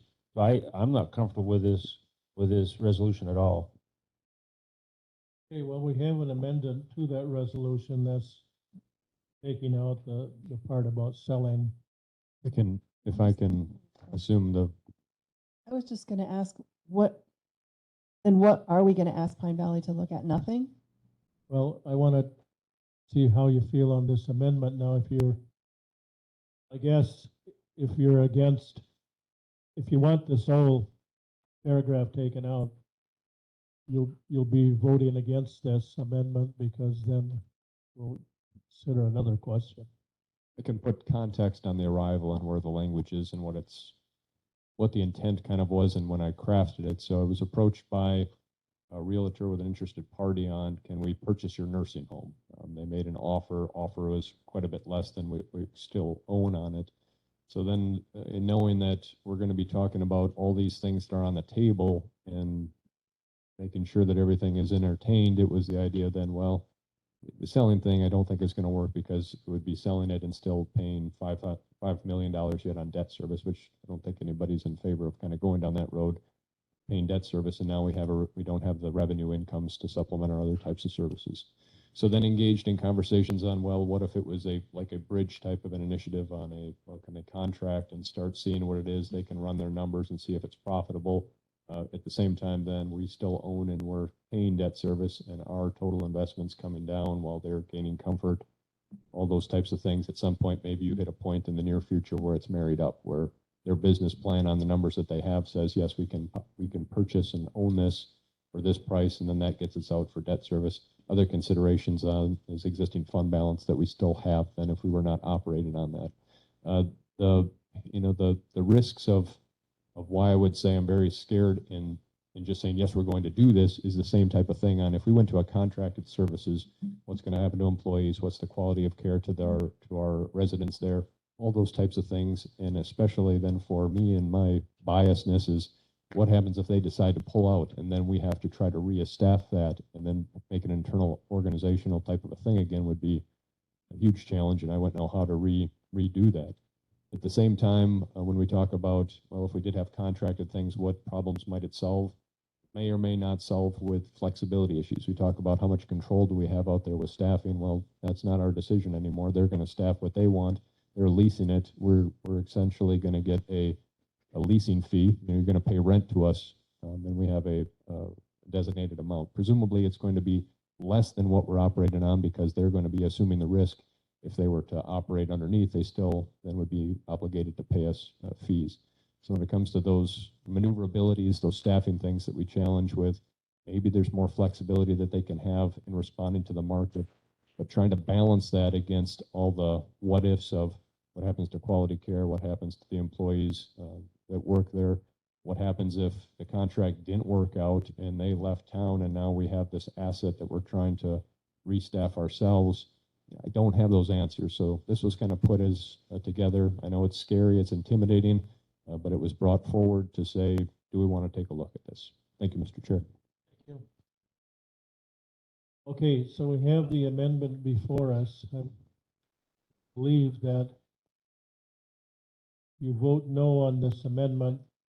There are two reasons to vote no. One, you don't want any changes to paragraph 2. 2, you want you probably want paragraph 2 altered even more or taken entirely off the table, would be my guess. Mr. Chair, Yeah, Mr. C, yes, yes, as a non-member of the Finance Committee, but go ahead and speak. merely a humble supervisor, having been on the Board of Trustees since the building of Pine Valley, I think I can say with confidence that there is broad public support by the taxpayers in the community for the retention of Pine Valley and its services as is. I totally agree with Mr. Sean Murphy Lopez's sentiments that we should strike the whole project, the whole paragraph. I don't know whether that is in the amendment now or whether that would come up as a separate motion. But why would we even want to think of this now when Pine Valley is doing so well, produces so much income for the county? The debt is serviced by the levy that was approved and imposed on the taxpayers, and they willingly accepted it. There was broad support for it at the time, and there still is. So I think it's precocious to well, not precocious is not the word. I think it is really kind of nonsensical to think about leasing out or selling land at Pine Valley when it would be an entirely different story if Pine Valley was having severe financial problems and was a burden on the county. It's not a burden on the county. In fact, it supports the county's budget. So I agree with Mr. Lopez's sentiments, and I hope that we can act on striking the whole paragraph. Thank you, Mr. C. I'm gonna call back to the people that made and seconded the original motion. Ask them if they would consider withdrawing their motion, perhaps replacing it with a replacement motion. I would withdraw my motion as presented. You withdraw the second, okay. Mr. Chair, can I make a motion to amend? Well, I think they should have first crack since they were so nice as to Absolutely. take it off. My new amendment would read to strike all of paragraph 2 as presented. Okay. All right, we have a motion and a second to strike paragraph 2.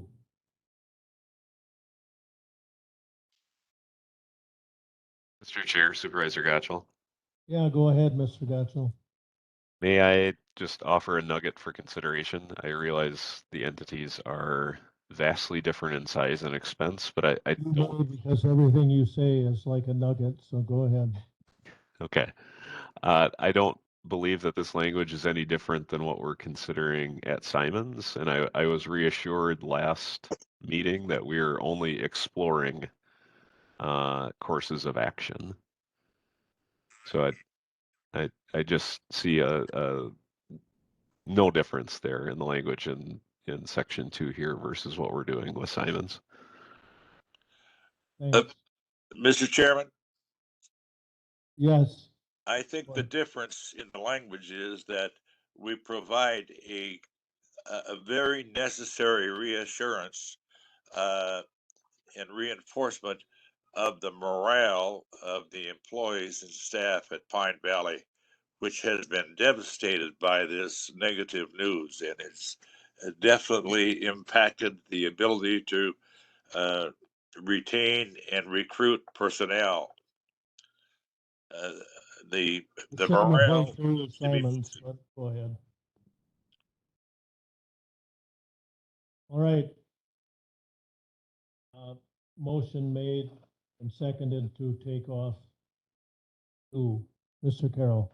Yes, to repeat, I guess the paragraph that we're now looking at striking, it just seemed too restricting to me, that there are some other possibilities I don't even know about, that if we give them more latitude, kind of like what Tim is saying, to just come up with a solution,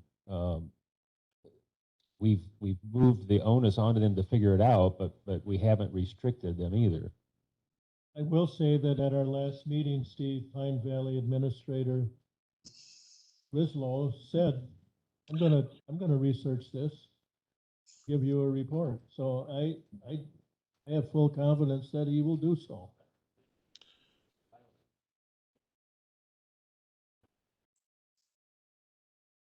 Okay, are we ready to vote on taking out second paragraph there? Miss Luck isn't here, but I'll call a vote. You want to amend this resolution by removing number 2? Yes or no? All those in favor signify by saying aye. Aye. Opposed? Oh. Okay, Mr. Gotchell, so noted. And the reason you're opposing it is because of the incongruity between this and Simon's, I believe. Correct. Thank you. Mr. Chair, can I make another try at getting my little idea in?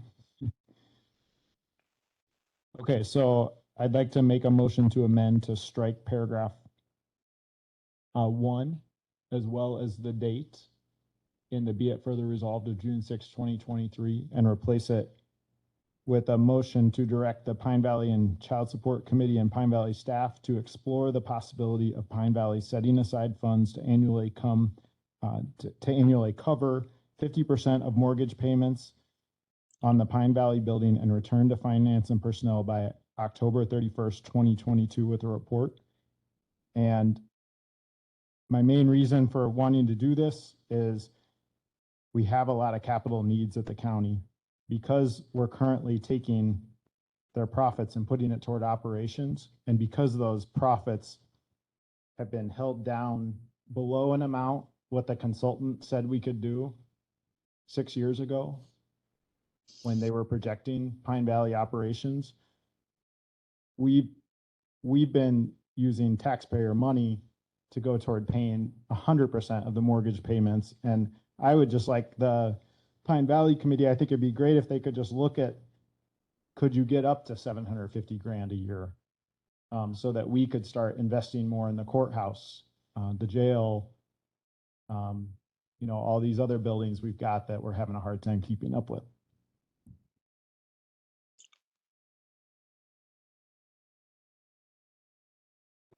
Offering an amendment? I did, yeah. I give a little reasoning too in there, but. Yeah, well, I didn't call you out of order, so. Okay, so you're offering an amendment to have Pine Valley contribute at least 1/2. To explore the To possibility. explore the possibility of contributing more, up to 1/2, or I pay the whole thing if they want to, but, okay. You have some language there, Clint, or? I don't know if anyone's gonna second it. Yeah. Got it. So does anyone want to second that? Mr. Carroll seconds for discussion purposes. Go ahead. You had some discussion?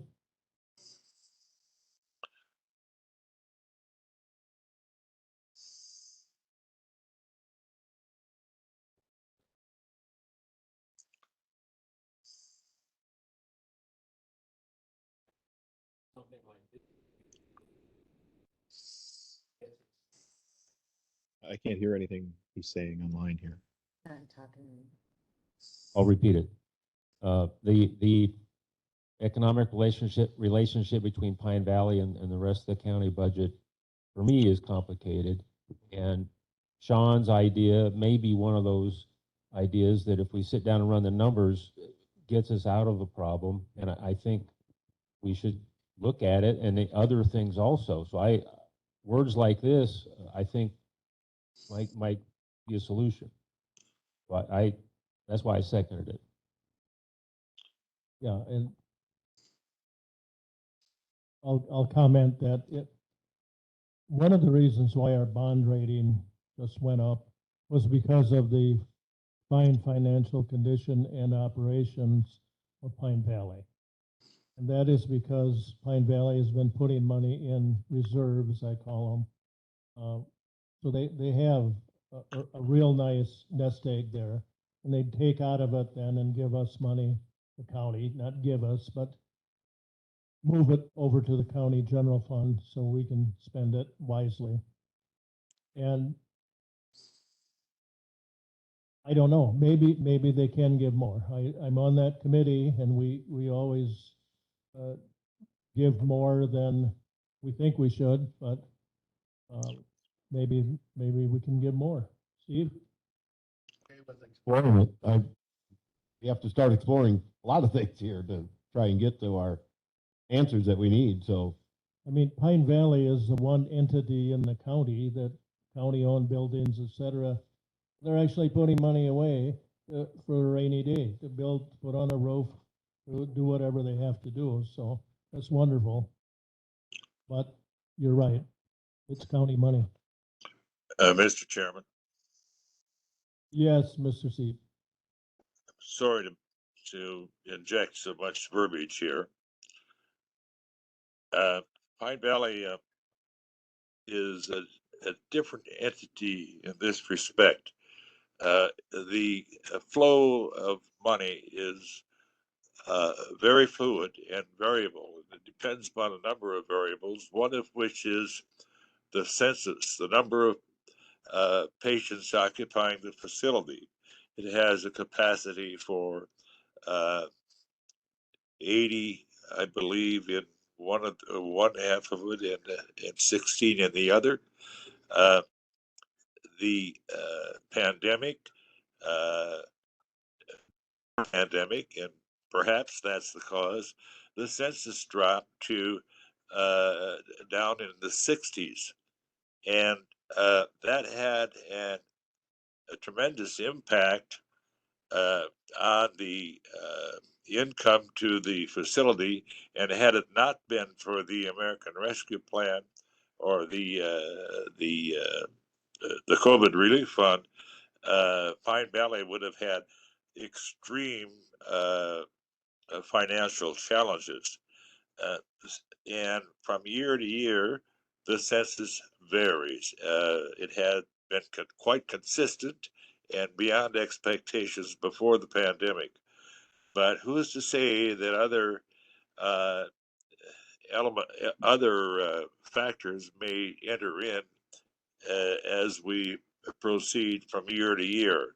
The pandemic isn't over. There are new variants reported almost every day. Now we have the monkeypox. There are other variables as well. And one is, of course, inflation and the cost of labor. And the great challenge of retaining quality employees who are in a very competitive market and are easily tempted to move on. So I think we have to be careful, very careful, not to be too restrictive here. I think it would be wiser to say that the trustees, along with the administration of Pine Valley, should be directed to explore annually in their budgeting the possibility of providing the maximum transfer of funds to the county within the confines of reasonable fiscal management to maintain to ensure and maintain the mission and purposes of Pine Valley as a priority. We value the senior citizens in this county, and that should always be a priority. It has been for over 140 years. Thank you, Mr. C. I'm going to stop you right there. I'm done. Okay.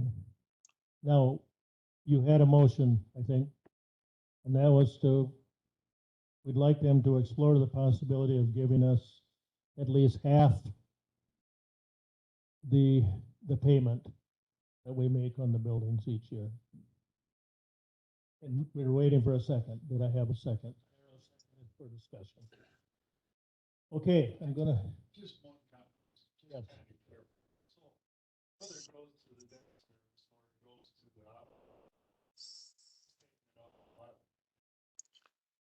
Not able to hear what he's saying. so what I'm saying, it's just basically whether we take it and put it towards the debt service, it just gives us more operating levy anyway. I contacted Carol Worth. I asked her, how would we actually pay down the debt on Pine Valley using their profits? She said, what you would do by the time you set your budget each October for the next year, you would take the profits from Pine Valley that year and you would put them in an account specifically for paying down the debt. And then instead of levying the whole 1.5 million, like we did for this year, we did that last October, you would levy, say we got 750 out of them, we would levy 750 grand. Our tax levy would drop 750 grand if we did nothing else. Or we have a lot of other things that we haven't been able to find the funding for. We could actually fund those other things and keep property taxes flat. So that's my argument. I'm trying to get us more maneuverability. What's the argument? To lower the property taxes or to keep it flat? That's the second part of this. I mean, that we haven't really been talking about. Because I look at it two ways. Okay, so look at it one way, I guess. We're set here, and Don's brought this up and everybody else. This is paid, right? And any money, which we've been fortunate to receive $500,000 a year from Pine Valley, it fixes our operating deficiency, right? I guess where I have the problem with it is I think if we stayed flat where we're at, we know where we're at, and we can get 300,000 to 750,000 a year to come back to help us operate and or spend on capital, wherever you want to do, you know what I mean?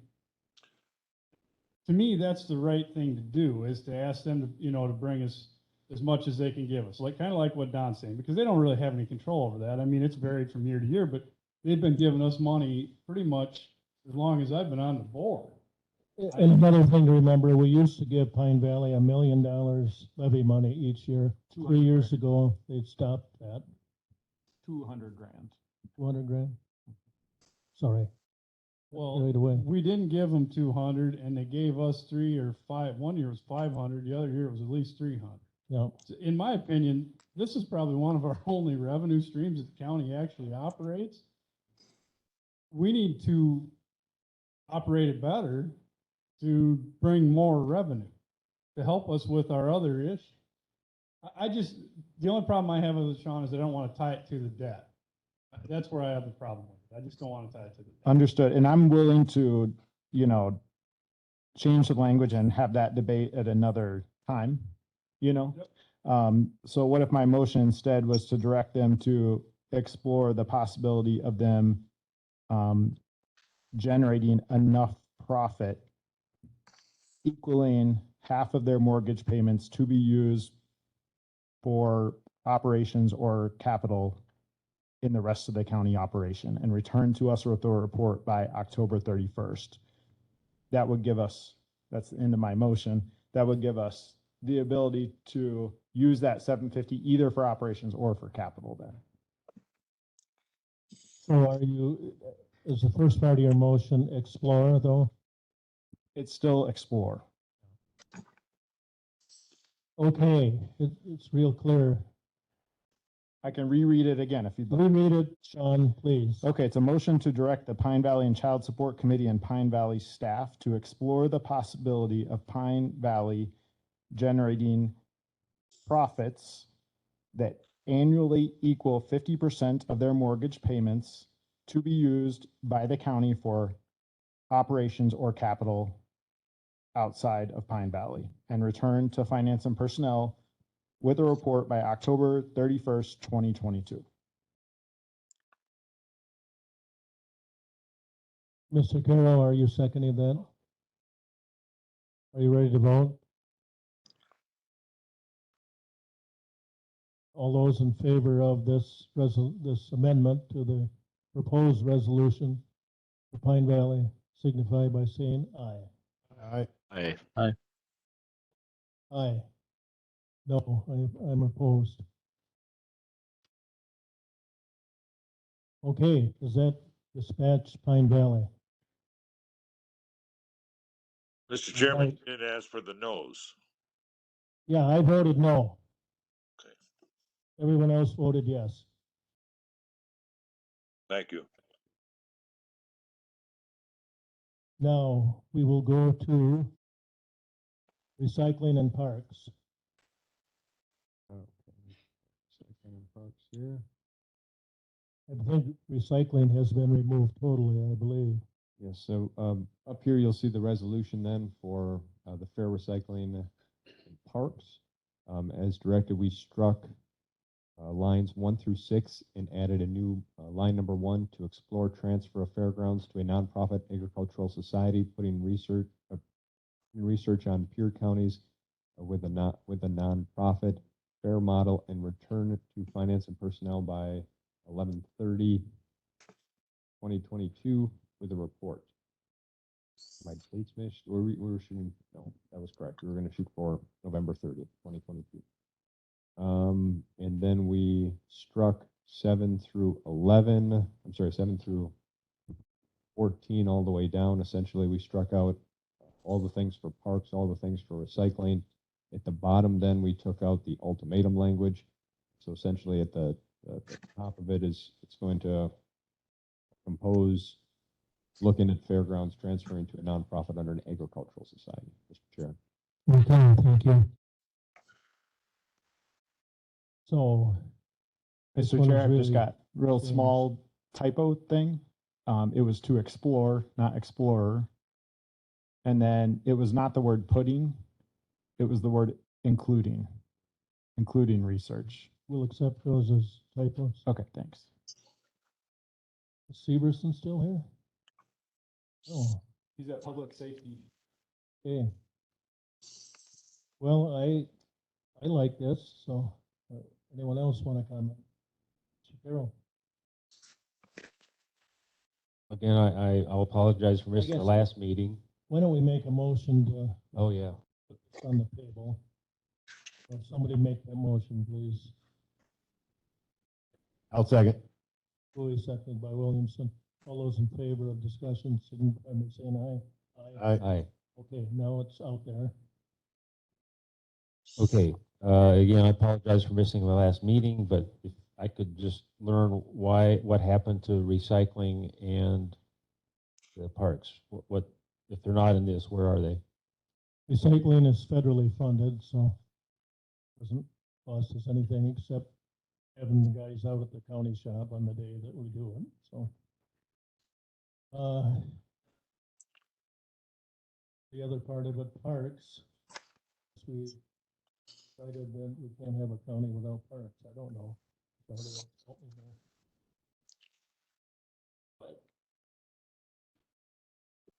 So that was decided at the last meeting? Oh, Happens when you're out of town. How was Maine? Wonderful. So, I guess this had already been placed on the table because we voted a couple hours ago to put them all out on the table, so. So all those in favor of the amended resolution language signify by saying aye. Aye. Aye. Opposed? No, Okay.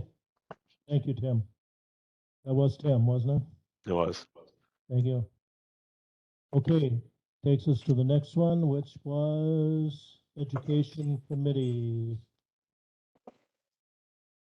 Okay, Mr. Chair, education, education here. So we've got language on here. The action taken was to include underneath regarding the UW campus. We had action to add a bullets 6 and 7. explore the return of recruiting and admission from UW Platteville campus to UW Richland campus. And then 7, explore a dollar-for-dollar match by UW Richland Foundation for capital project not to exceed $100,000 a year in exchange for the county committing to continue to allocate a minimum of $20,000 a year for insurance and $100,000 for capital maintenance project.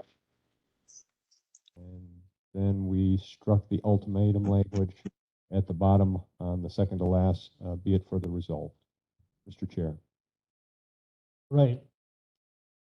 So does anyone have any discussion, comment, or additional amendments they'd like to offer?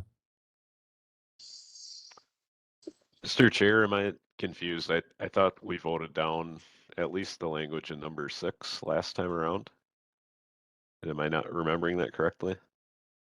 I believe that initially we took, the first motion was to strike 1 through 5 and replace this, and then that failed, but then we had follow-on language that amended these as two additional bullets. Supervisor Gacho.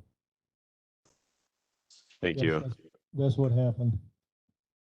I would offer an amendment that we strike line 6. And for those folks who weren't present in the last meeting, I feel like as an oversight grounds committee, that telling our tenant how to run their operations is perhaps warranted, but inappropriate. Okay, so you want to strike 6, which was added the last time. Do we have a second to that amendment? I would second it for discussion. Thank you, Mr. Williamson. Give us the reasoning, Tim, please, again. Generally speaking, that they are a tenant and we don't dabble in operations and affairs in many other areas. I concur that there seems to be something amiss here that can be connected with the demise in admission. But I don't know why we would put this language in. I don't know how we would monitor it, and what jurisdiction we have to tell UW Platteville essentially that they need to do this. Okay. All right. Anyone else? Mr. Chair, may I speak since I was the one who made the amendment last time? Mr. Murphy-Lopez. So until I received an email from Supervisor Gentis through Mike Brenninger, who a lot of people in the community know, I wouldn't have thought of this. But I do think there are times when, and I, speaking as a landlord with an apartment building, where I do place rules on my tenants. And sometimes things get a little out of control. In this case, what happened, and I'll just read a paragraph from Mr. Brenninger, and I got his permission to share this publicly. It says the troubles began the first, and of course he operates Eagle School. They've had a lot of students go to UW Richland in the past. The troubles began the first year Platteville took over UW Richland. Platteville wanted to have a different agreement for Eagle students for admission, but they didn't let us know what the terms of that agreement were. I called the admission office to try and nail them down. After some extensive discussion, the man on the phone said, "Why don't you just send all the students to Platteville instead of Richland?" I explained the students wanted to live in Richland Center since they went to school here and had social connections. However, I was surprised at the brazen recruitment away from enrollment at Richland. Eagle never heard back about a new agreement for admission. So it's just very concerning to me that after 55 years of the people of Richland County paying through their property taxes to not only build that campus, but to maintain it, that they would be actively recruiting students away. I don't know if it's just one admissions officer, but I do think that language of numbers 1 through 5 are problematic. It's doing the same thing that it did at Pine Valley. It's bringing morale down.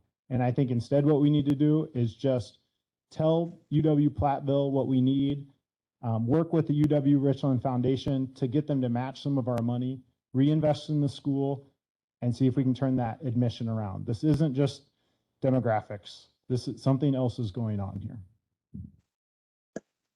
Thank you. Mr. Chair. Mr.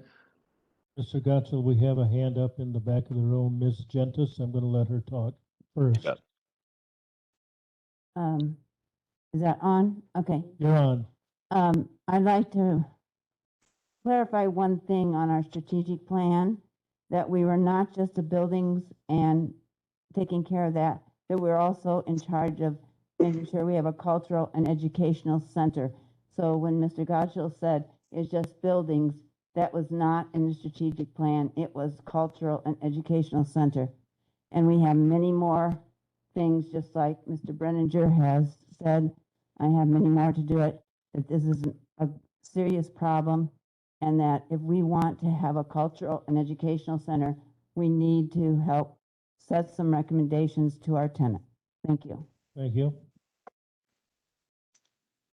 Okay, I think we've heard what we're going to hear on this one, and all those in favor of not deleting this language, I guess, right? Mr. Chair, let's have clarification before the vote, please. Yeah, well, I want some clarification. What is the motion before us? Right Currently now? on the table is to strike item 6, line Strike 6. item 6.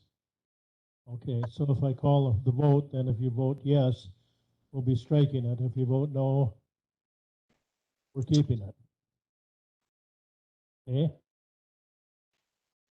So the motion to strike item 6, all those in favor signify by saying aye. Aye.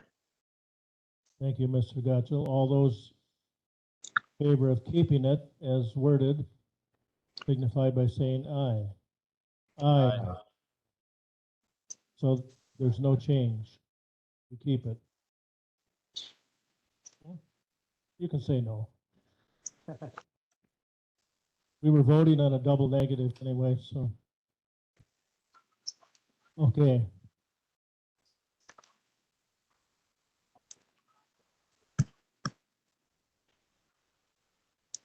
Well, I mean, Mr. Chair, I mean, I think there are a lot of other problems with this resolution. I ran out of steam last time, honestly. We were here for 3 hours. My leg has gone into cramp. I'm sure. I wanted to talk about UW Extension. I think that cut is very harsh. And I think when we compare it to the other departments, yeah, we could probably do a cut, but so there's other things I want to talk about. I just don't know how long we want to sit here today. It's just like, I'm a little tired myself, and I got other things I need to be doing. No sleep last night. Right. Sending them back to the standing committees, they're going to send us recommendations anyway, correct? Well, if the board, they'll come next to the county board. Right, but that is our goal. That's our goal, yes, to get them back. But for instance, the resolution to cut extension down to 75,000 in the next 2 years, is it, I believe? So pretty drastic. They probably can't function under that kind of cut, so. Beg pardon? Function the way it does now. That budget's been. Act I've and been on hack. that committee for some time. And I was before you.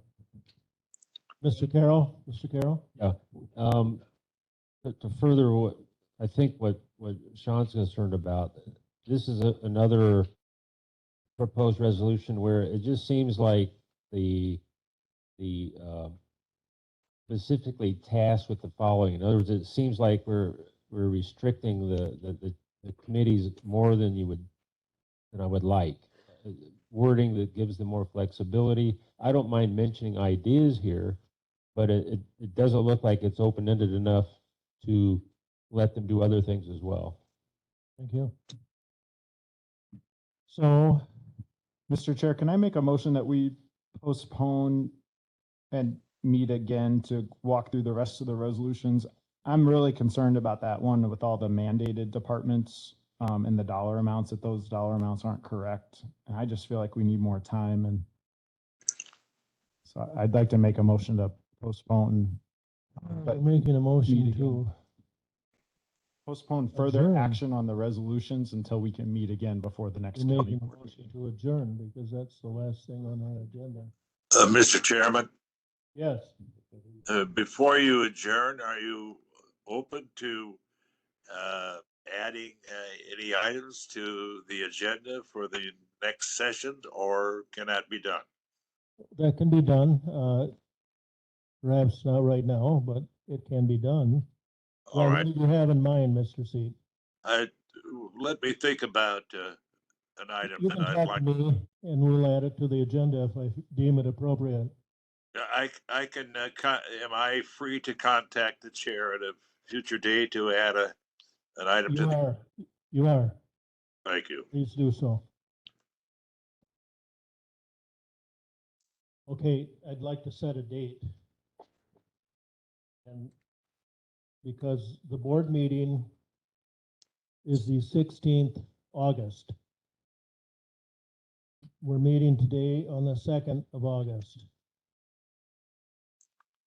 When do you want to meet again? I'm free starting at 1 o'clock next week on most days. So I'll Tuesday, Wednesday, Thursday. I don't know about Clint, but he would like to be here for that, I'm sure. Tuesday works for me. Is that election day? It is. Do we do it that day? No? I mean, I can vote in. I got 13 hours to vote. I don't mind. Oh, you work. Got it. Sorry. You vote absentee anyway, don't you? Give it to me and I might mail it to you. No. Oh. I will not do Sorry. that. Okay. Wednesday's fine. Can we Wednesday works for me. 1 PM on Wednesday in this room? Is it available?